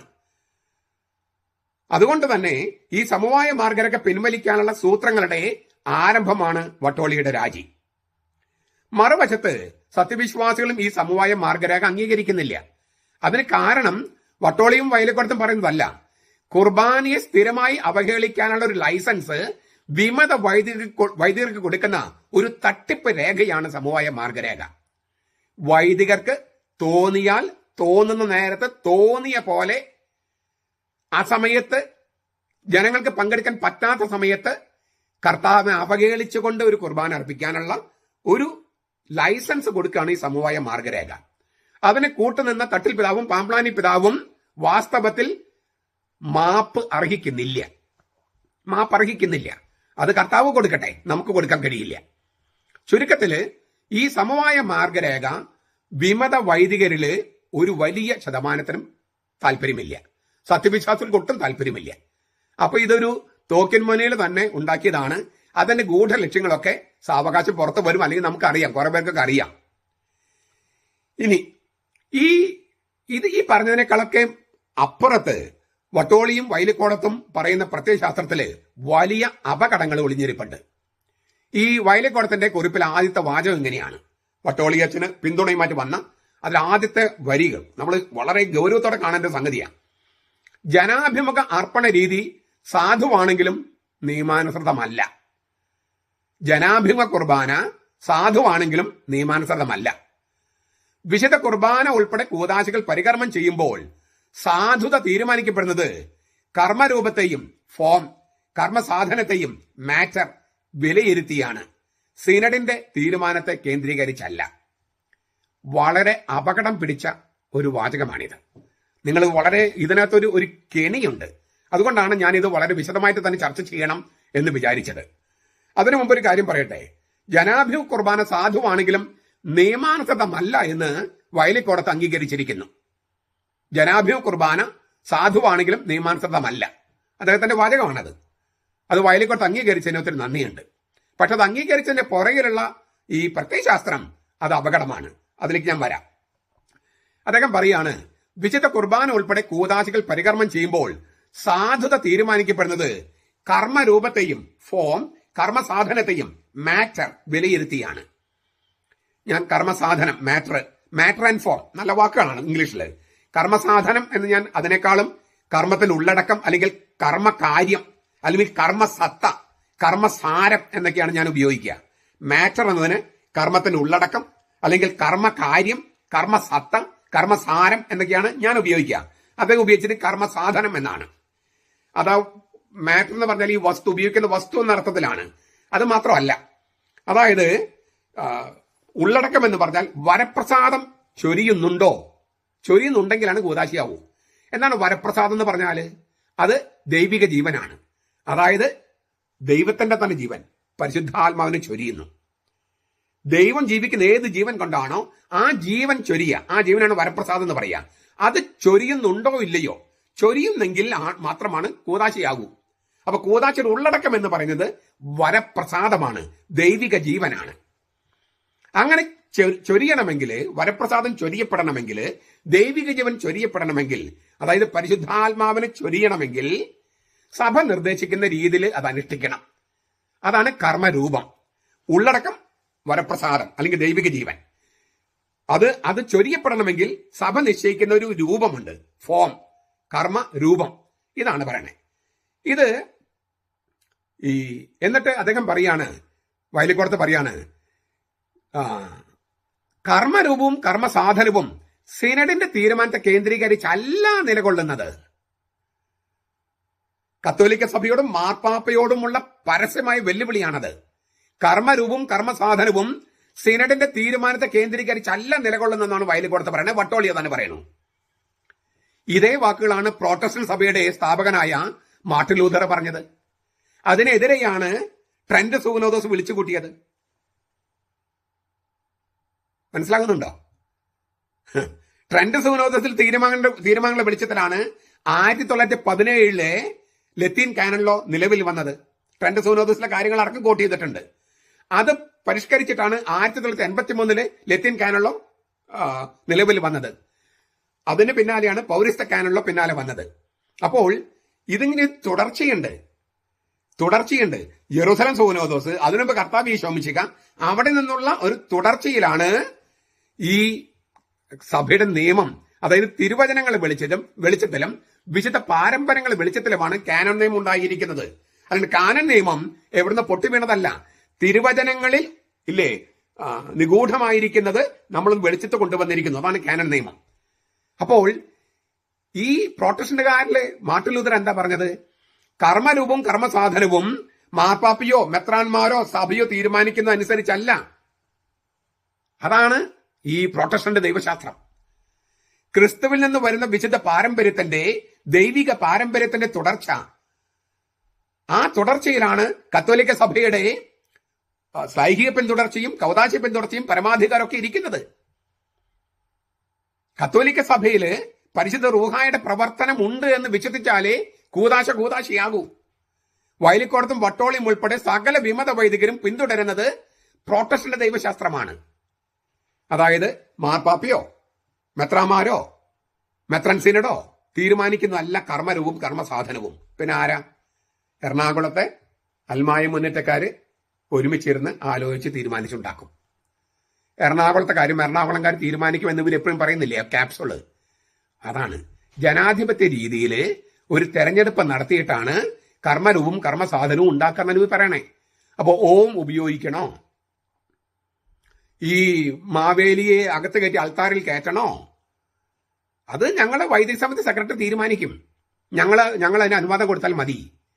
അല്ലെങ്കിൽ നിലവിളക്ക് ഉപയോഗിക്കണോ, നിലത്തിരുന്നിട്ട് ഈ ഹോമ കൊണ്ടുണ്ടാക്കിയിട്ട് സ്വാഹ എന്ന് പറഞ്ഞ് അഗ്നിദേവന്റെ ഭാര്യയെ വിളിക്കണോ, ഇതൊക്കെ ഞങ്ങൾ തീരുമാനിക്കും. ബൈബിളിന് പകരം പഴയ നിയമത്തിന് പകരം ഭഗവത്ഗീതയോ ഖുറാനോ വായിക്കണോ, അത് ഞങ്ങൾ തീരുമാനിക്കും. കർമ്മരൂപവും കർമ്മസാധനവും മെത്രാൻ സിനഡോ മാർപ്പാപ്പയോ തീരുമാനിക്കുന്നതല്ല, സഭ തീരുമാനിക്കുന്നതല്ല, ഞങ്ങൾ തീരുമാനിക്കുന്നതാണ്. ഇതാണ് വയലിക്കോടത്ത് പറഞ്ഞിരിക്കുന്നത്. ഇത് എന്റെ വാചകങ്ങളല്ല, വയലിക്കോടത്തിന്റെ വാചകങ്ങളാണ്. ഇത് മെത്രന്മാരെ കേൾക്കണം കേട്ടോ, മെത്രന്മാരെ കേൾക്കണം. നിങ്ങൾക്ക് കൂതാശ എന്തെന്ന് അറിയാമെങ്കിൽ ഈ പഠിപ്പിക്കുന്ന സംഗതി വേദ വിപരീതമാണെന്ന് നിങ്ങൾക്ക് ബോധ്യം വരണം. ഞാൻ പല വീഡിയോസിലും പറഞ്ഞിട്ടുണ്ട്, ഇത് അംഗീകരിച്ചു കൊടുക്കുന്ന മെത്രാന്മാര് പ്രോട്ടസ്റ്റന്റ് മെത്രാന്മാരാണെന്നും കത്തോലിക്ക സഭയ്ക്ക് പ്രോട്ടസ്റ്റന്റ് മെത്രാന്മാരെ വേണ്ടെന്നും. എന്റെ വാക്കുകൾ വളരെ കഠിനമാണെന്ന് പലപ്പോഴും പറഞ്ഞു. ഇപ്പൊ ഈ വയലിക്കോടത്തിന്റെ വട്ടോളിയെ പിന്തുണയ്ക്കുന്ന വയലിക്കോടത്തിന്റെ എഴുത്തിലൂടെ വന്നിരിക്കുന്ന കാര്യം നോക്കിയേ. അപ്പൊ നമുക്കൊരു കാര്യം, ഒരു ചോദ്യം ചോദിക്കുക.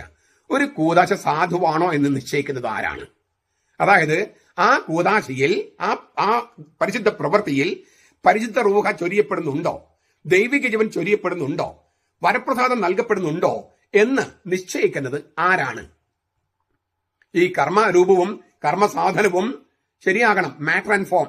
അത് മെത്രാന്മാരുടെ തീരുമാനത്തെ ആശ്രയിച്ചല്ല ഇരിക്കുന്നതെന്ന് വയലിക്കോടത്ത് വട്ടോളിയെ പിന്തുണച്ചുകൊണ്ട് പറയുമ്പോൾ നമ്മൾ ചോദിക്കേണ്ട ചോദ്യം, ആരാണിത് നിശ്ചയിക്കുന്നത്? അതിന് ഉത്തരം കിട്ടാനായിട്ട് മറ്റു ചില ചോദ്യങ്ങൾ ചോദിച്ചാൽ എളുപ്പം കിട്ടും. ചില ചോദ്യങ്ങൾ: ആര് അർപ്പിക്കുന്നു, എന്ത് അർപ്പിക്കുന്നു, എപ്പോൾ അർപ്പിക്കുന്നു, എവിടെ അർപ്പിക്കുന്നു, എങ്ങനെ അർപ്പിക്കുന്നു. ആര്, എന്ത്, എപ്പോൾ, എവിടെ, എങ്ങനെ. ഈ ചോദ്യങ്ങൾക്ക് ഉത്തരം കിട്ടിയാൽ നമുക്കൊരു കൂതാശയുടെ ഏകദേശം, അതായത് അത് ആ കർമ്മസാരം, കർമ്മകാര്യം, ഉള്ളടക്കം, കർമ്മത്തിന്റെ ഉള്ളടക്കം, പിന്നെ അതിന്റെ ഫോം, കർമ്മരൂപം, അത് ശരിയാണോ അല്ലയോ എന്ന് നമുക്ക് നിശ്ചയിക്കാൻ പറ്റും ഈ ചോദ്യങ്ങൾക്കുള്ള ഉത്തരം കിട്ടിയാൽ. ആരെന്ന ചോദ്യത്തിന് വളരെ ഉത്തരം പെട്ടെന്ന് കിട്ടും. എന്താണ്? നിയമാനുസൃതം സഭ നിശ്ചയിച്ച ആള്. ഇപ്പൊ കുർബാനയാണെങ്കിൽ ശരിക്കും തിരുപ്പട്ടം കിട്ടിയ ഒരു വൈദികൻ, സാധുവും നിയമാനുസൃതവുമായ അധികാരമുള്ള കാർമ്മികൻ എന്നാണ് അർത്ഥം. ആരെന്ന് ചോദിച്ചാൽ കുർബാനയാണെങ്കിൽ അത് തിരുപ്പട്ടമുള്ള ഒരാള്, സാധുവും നിയമാനുസൃതമായി തിരുപ്പട്ടം ഉള്ള ഒരു വൈദികൻ. ആര്? എന്തെന്ന ചോദ്യത്തിനുള്ള ഉത്തരമാണ് കർമ്മത്തിന്റെ ഉള്ളടക്കം ഞാൻ പറഞ്ഞത്. കർമ്മത്തിന്റെ ഉള്ളടക്കം അദ്ദേഹം പറഞ്ഞ കർമ്മ സാധനം, ഞാൻ പറഞ്ഞ കർമ്മത്തിന്റെ ഉള്ളടക്കം അല്ലെങ്കിൽ കർമ്മ സത്ത അല്ലെങ്കിൽ കർമ്മ കാര്യം, അത് എന്തെന്ന ചോദ്യത്തിന് ഉത്തരമാണ്. എങ്ങനെ എന്ന ചോദ്യത്തിന് ഉത്തരമാണ് കർമ്മരൂപം, the form of the sacrament. അപ്പോൾ ഇപ്പോ കുംഭസാരം കേൾക്കാനായിട്ട് പുരോഹിതന് മാത്രമേ അധികാരമുള്ളൂ. ആരെന്ന് പറയുമ്പോൾ അത് നിശ്ചയിക്കുന്നത് കർത്താവിന്റെ സഭയുമല്ലേ. ഈ സ്വർഗരാജ്യത്തിന് താക്കോലുകൾ നൽകപ്പെട്ടിരിക്കുന്നത് പത്രോസിന്റെ പിൻഗാമികൾക്കുമാണ്. സ്വർഗരാജ്യത്തിന്റെ താക്കോല് അത് ആർക്കാണ് തുറക്കാൻ കൊടുക്കേണ്ടത്, ആർക്കാണ് അടയ്ക്കാൻ കൊടുക്കേണ്ടത് നിശ്ചയിക്കേണ്ടത് സഭയല്ലാതെ പിന്നെ ആരാ? വയലിക്കോടത്ത് പറയുന്നത് കർമ്മരൂപവും കർമ്മസാധനവും നിശ്ചയിക്കുന്നത് മാർപ്പാപ്പയോ മെത്രാൻസേനോ അല്ല, പിന്നെ ആരാ? ഞങ്ങള് കൂട്ടം കൂടിയിരുന്ന്. അപ്പോൾ ഈ പെന്തക്കോസ്ത സമുദായങ്ങളും ഈ എറണാകുളത്തെ വിമത വൈദികരും തമ്മിൽ എന്ത് വ്യത്യാസമുണ്ട്? ശ്ലൈഹിക പിന്തുടർച്ച അവർ അംഗീകരിക്കുന്നില്ല. സഭ പരിശുദ്ധാത്മാവാണ്, സഭയുടെ ആത്മാവ് അവർ അംഗീകരിക്കുന്നില്ല. അതൊരു ജനാധിപത്യ സംഘടന മാത്രം എന്നാണ് അവർ പറയുന്നത്. തീർത്തും നിരീശ്വര ചിന്തകളുള്ള, കമ്മ്യൂണിസ്റ്റ് മാവോയിസ്റ്റ് ചിന്തകളുള്ള ഒരു പ്രത്യയശാസ്ത്രമാണ് അവർ മുന്നോട്ട് വയ്ക്കുന്നത്. നമ്മൾ പറഞ്ഞു എന്ത് എന്ന ചോദ്യത്തിന് ഉത്തരമാണ് കർമ്മത്തിന്റെ ഉള്ളടക്കമെന്ന്. കർമ്മസത്ത, കർമ്മകാര്യം. കള്ളും വട്ടയപ്പും മതിയോ കുർബാന ചൊല്ലാൻ?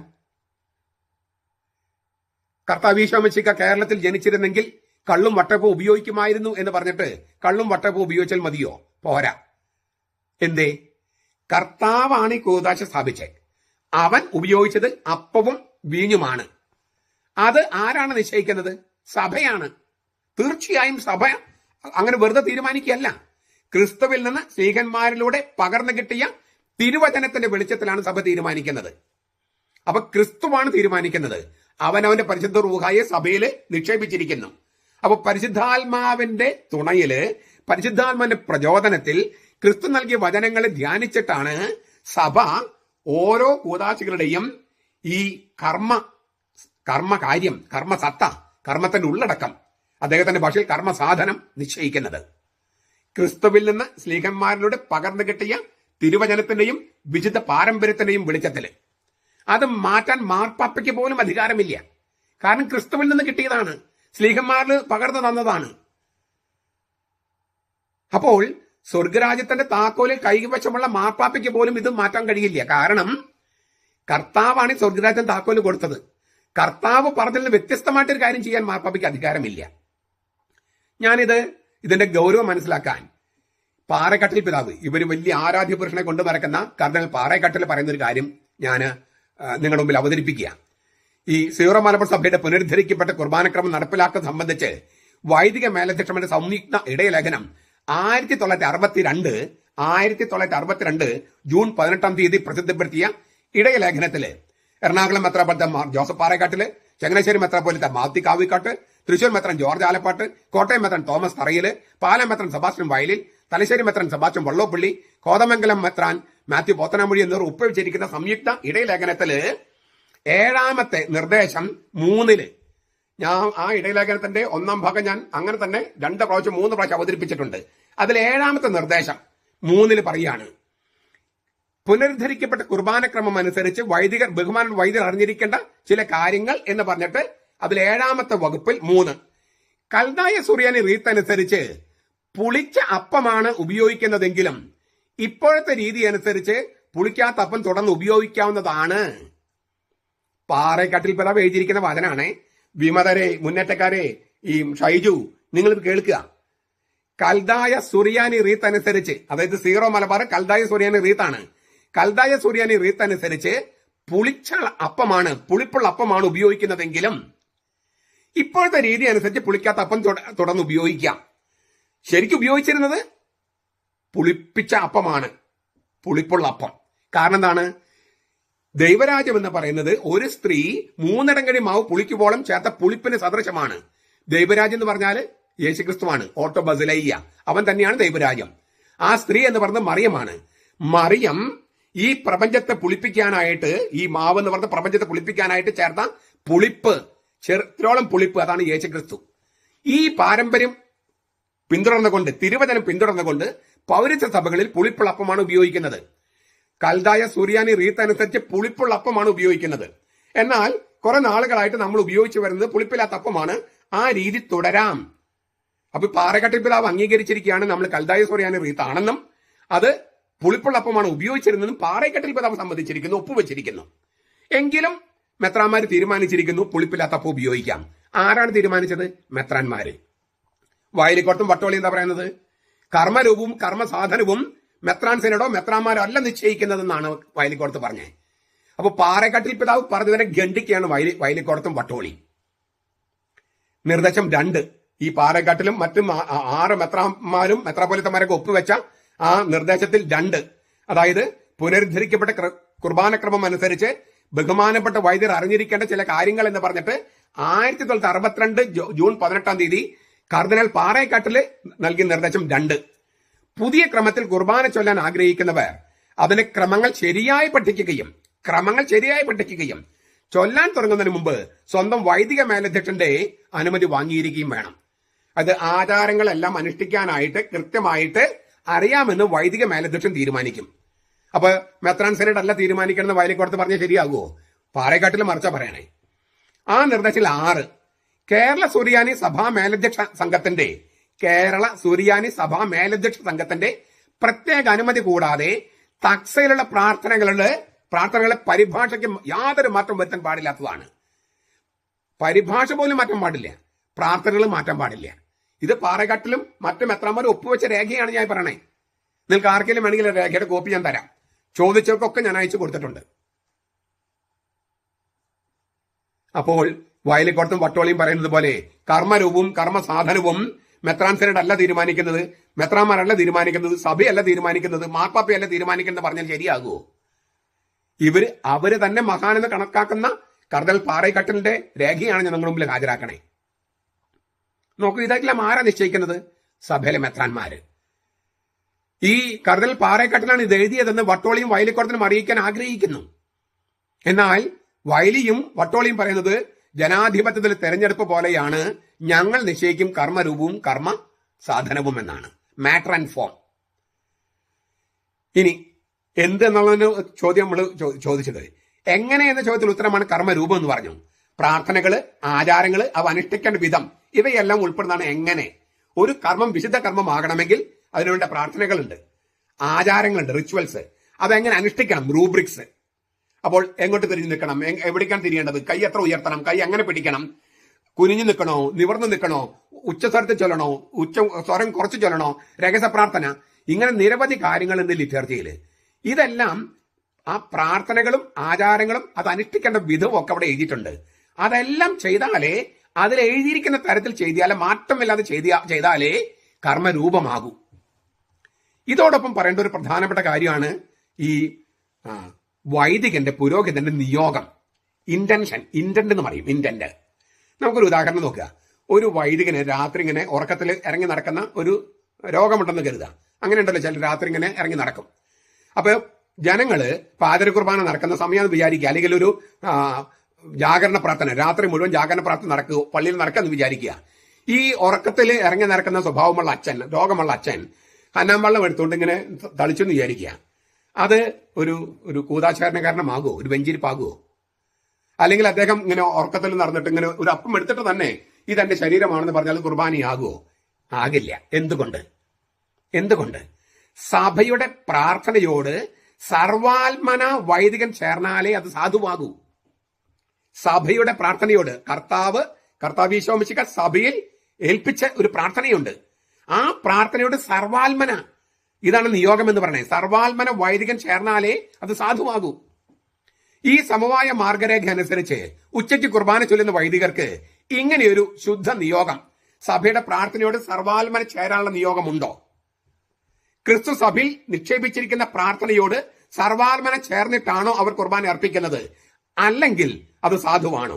ഇതുകൊണ്ടാണ് ആളുകൾക്ക് അതിൽ പങ്കെടുക്കാനായിട്ട് പ്രയാസമുള്ളത്. നിവൃത്തിയോളത്തിൽ അതായത് പങ്കെടുത്ത് വിജയിപ്പിക്കാൻ ഞാൻ പറഞ്ഞിട്ടുണ്ട്. അത് സ്ഥായിയായിട്ടുള്ളൊരു പരിപാടിയായിട്ടല്ല, മറിച്ച് ഈ തീർത്തും ഇല്ലിസിറ്റായ കുർബാന പങ്കെടുക്കുന്നതിനേക്കാൾ ഇതിൽ പങ്കെടുക്കുകയും എന്നിട്ട് അച്ഛനോട് പറയണം, ഞങ്ങൾക്ക് ഈ സമയത്തല്ല ഷെഡ്യൂൾഡ് കുർബാനകളാണ് വേണ്ടതെന്ന് പറയണം. അതിനുള്ള ഒരു യഥാർത്ഥ സത്യം സ്ഥാപിച്ചു കിട്ടാനുള്ള ഒരു മാർഗമായിട്ടാണ് ഞാൻ അവതരിപ്പിച്ചത്. അന്നത്തെ വീഡിയോസിലൊക്കെ ഞാൻ അങ്ങനെ തന്നെ പറഞ്ഞിരിക്കുന്നത്. അതായത് ഇപ്പൊ മിണ്ടാത്തതിലും ഭേദം കൊഞ്ഞപ്പ് എന്ന് പറയുന്ന ഒരു അവസ്ഥയുണ്ട് കേരളത്തില്. ഒന്നുമില്ലാത്തതിലും, അതായത് എല്ലാം ഇല്ലിസിറ്റ് ആകുന്നതിനേക്കാളും കുറച്ചെങ്കിലും അവർക്ക് സർവാത്മനയുള്ള ശുദ്ധ നിയോഗമെന്ന് ഇല്ലെങ്കിൽ പോലും കർത്താവിൽ ആശ്രയം വെച്ചിട്ട് നമ്മള് ഇല്ലേ, മെത്രാമാര് ഇല്ലേ, എന്തൊക്കെ പറഞ്ഞാലും മെത്രാമാരിലെ കർത്താവ് പ്രവർത്തിക്കുന്നു. അവർ തെറ്റായ തീരുമാനം എടുത്താൽ പോലും കർത്താവ് പ്രവർത്തിക്കുന്ന നമ്മൾ വിശ്വസിക്കുന്നത്. അതിന്റെ കർത്താവ് ശരിയിലേക്ക് കൊണ്ടുവരുമെന്ന് വിചാരിക്കുന്നു. ആ അർത്ഥത്തിൽ പങ്കെടുക്കാനാണ് ഞാൻ പറഞ്ഞത്. പക്ഷെ അപ്പോഴും ഈ ചോദ്യം നിലനിൽക്കുന്നു. ഇത് സഭയുടെ കർത്താവ് സഭയിൽ നിക്ഷേപിച്ച പ്രാർത്ഥനയോട് സർവാത്മന ചേർന്നിട്ടല്ല പുരോഹിതൻ അർപ്പിക്കുന്നതെങ്കിൽ ആ അച്ഛന്റെ നിയോഗം ശരിയല്ല. അത് അതിന്റെ സാധുവാകുന്നതിനെയും നിയമാനുസൃതമാകുന്നതിനെയും അത് അഫക്ട് ചെയ്യും. ഈ ചുരുക്കത്തില് വട്ടോളിയച്ചന്റെയും വയലിക്കോടത്തിന്റെയും പ്രത്യയശാസ്ത്രങ്ങളില് ഈ നിരവധി പാഷാണ്ഡതകളുണ്ട്, വേദവിപരീതങ്ങളുണ്ട്. അവർ തീർത്തും ഒരു പ്രത്യയശാസ്ത്രമാണ് മുന്നോട്ട് വയ്ക്കുന്നത്, വിശ്വാസമല്ല. രണ്ട് നമ്മൾ അന്തരം പല പ്രാവശ്യം പറഞ്ഞിട്ടുണ്ട്. പ്രത്യയശാസ്ത്രം നമ്മൾ അന്വേഷിച്ച് കണ്ടെത്തുന്നതാണ്. അത് മനുഷ്യന്റെ ഒരു കണ്ടെത്തലാണ്. വിശ്വാസം ദൈവം നമുക്ക് ഇട്ടുതരുന്നതാണ്. അതൊരു ദാനമാണ്. ദൈവം നമുക്ക് ഇട്ടുതരുന്നതാണ് വിശ്വാസം. പ്രത്യയശാസ്ത്രം നമ്മൾ അന്വേഷിച്ച് കണ്ടെത്തുന്നതാണ്. നമ്മൾ അന്വേഷിച്ച് കണ്ടെത്തുന്നത് അത് നമ്മുടെ ഒരു പ്രോഡക്റ്റാണ്. അതിലും ദൈവത്തിന് പ്രത്യേകിച്ച് റോളൊന്നുമില്ല. ദൈവക്ക് ബുദ്ധി തന്നുള്ള റോളല്ലാതെ വേറെ റോളില്ല. ദൈവം നമുക്ക് നിക്ഷേപിക്കുന്നത് വിശ്വാസമാണ്. അപ്പോഴാണ് അത് പരിശുദ്ധാത്മാവിന് ദാനമായിട്ട് മാറുന്നത്. അങ്ങനെ വിശ്വസിക്കുമ്പോൾ നമ്മൾ കർത്താവിനോട് ഉൾച്ചേർക്കപ്പെടുന്നത് അത് ദൈവം നൽകുന്നത് കൊണ്ടാണ്. ഈ പെന്തക്കോസ്തകാരും യഹോവസാക്ഷികളൊക്കെ പറയില്ലേ, നിങ്ങൾ ബുദ്ധിയും ബോധമൊക്കെ ഉറച്ചിട്ട് വിശ്വസിക്കണം, അത് നിങ്ങൾ അന്വേഷിച്ച് കണ്ടെത്തണം. അപ്പൊ അത് വിശ്വാസമാകില്ല, അത് പ്രത്യയശാസ്ത്രമേ ആകൂ. പെന്തക്കോസ്തക്കാരുടെയും യഹോവസാക്ഷികളുടെയും പ്രോട്ടസ്റ്റന്റുകാരുടെയൊക്കെ എന്റെ പ്രശ്നം കിടക്കുന്നത് അവർ പ്രത്യയശാസ്ത്രമാണ് അവതരിപ്പിക്കുന്നത്, വിശ്വാസമല്ല. കർത്താവ് എന്താ പറഞ്ഞത്? നിങ്ങൾ എന്നെ തെരഞ്ഞെടുക്കുകയല്ല, ഞാൻ നിങ്ങളെ തെരഞ്ഞെടുക്കുക ചെയ്തേ. അപ്പൊ ഈ മർക്കോസ് 16:17 എന്താ പറഞ്ഞിട്ടില്ലേ? വിശ്വസിക്കുന്നവൻ രക്ഷപ്രാപിക്കും. തീർച്ചയായിട്ടും അത് മുതിർന്നവരുടെ കാര്യമാണ് പറയണേ. അതായത് വേറെ മതത്തിൽ ജീവിച്ച ഒരാള് അവൻ ബോധത്തോടെ തിരിച്ചു വരണം, വിശ്വസിക്കണം. അല്ലാത്തവരെ നിങ്ങളെ ഞാൻ തെരഞ്ഞെടുക്കുക ചെയ്തേ, നിങ്ങൾ എന്നെ തെരഞ്ഞെടുക്കുകയല്ല, ഞാൻ നിങ്ങളെ തെരഞ്ഞെടുക്കുക ചെയ്തെന്നാണ്. അവിടെയാണ് വിശ്വാസം.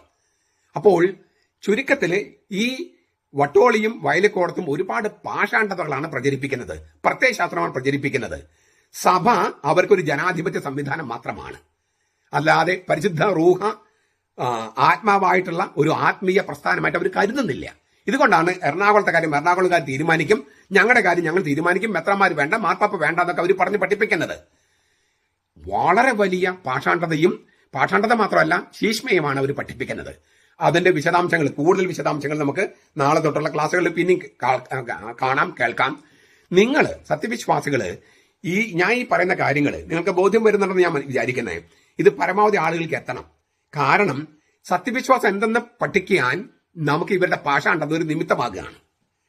ഈ നമ്മൾ സഭാചരിത്രം നോക്കിയാല് സഭാപിതാക്കന്മാരൊക്കെ പാഷാണ്ഡതകളെയും ശീഷ്മകളെയും എതിർത്തുകൊണ്ടാണ് സത്യവിശ്വാസം സമർത്ഥിച്ചത്. അപ്പൊ ഈ പാഷാണ്ഡത ഉണ്ടായത് ഒരു നിലയ്ക്ക് നല്ലതാണ്. സത്യവിശ്വാസം എന്തെന്ന് മനസ്സിലാക്കാൻ നമുക്ക് എല്ലാവർക്കും സാധിക്കും.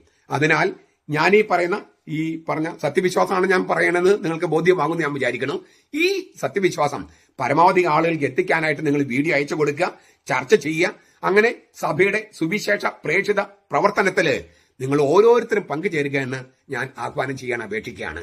കർത്താവ് നമ്മുടെ കൂടെ ഉണ്ടാകട്ടെ. വട്ടോളിയച്ചനും വയലിക്കോടത്തച്ഛനും ഒക്കെ പരിശുദ്ധ റൂഹായുടെ സ്പർശനമേട്ട് മാനസാന്തരം ഉണ്ടാകട്ടെ എന്ന് നമുക്ക് പ്രാർത്ഥിക്കാം.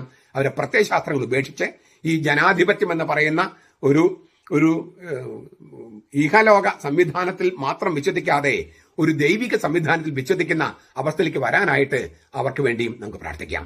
നമ്മുടെ കർത്താവ് യേശു മിശിഹായുടെ കൃപയും പിതാവായ ദൈവത്തിന്റെ സ്നേഹവും പരിശുദ്ധാത്മാവിന്റെ സഹവാസവും നാം എല്ലാവരോടും കൂടി ഉണ്ടായിരിക്കട്ടെ, ഇപ്പോഴും എപ്പോഴും എന്നേക്കും.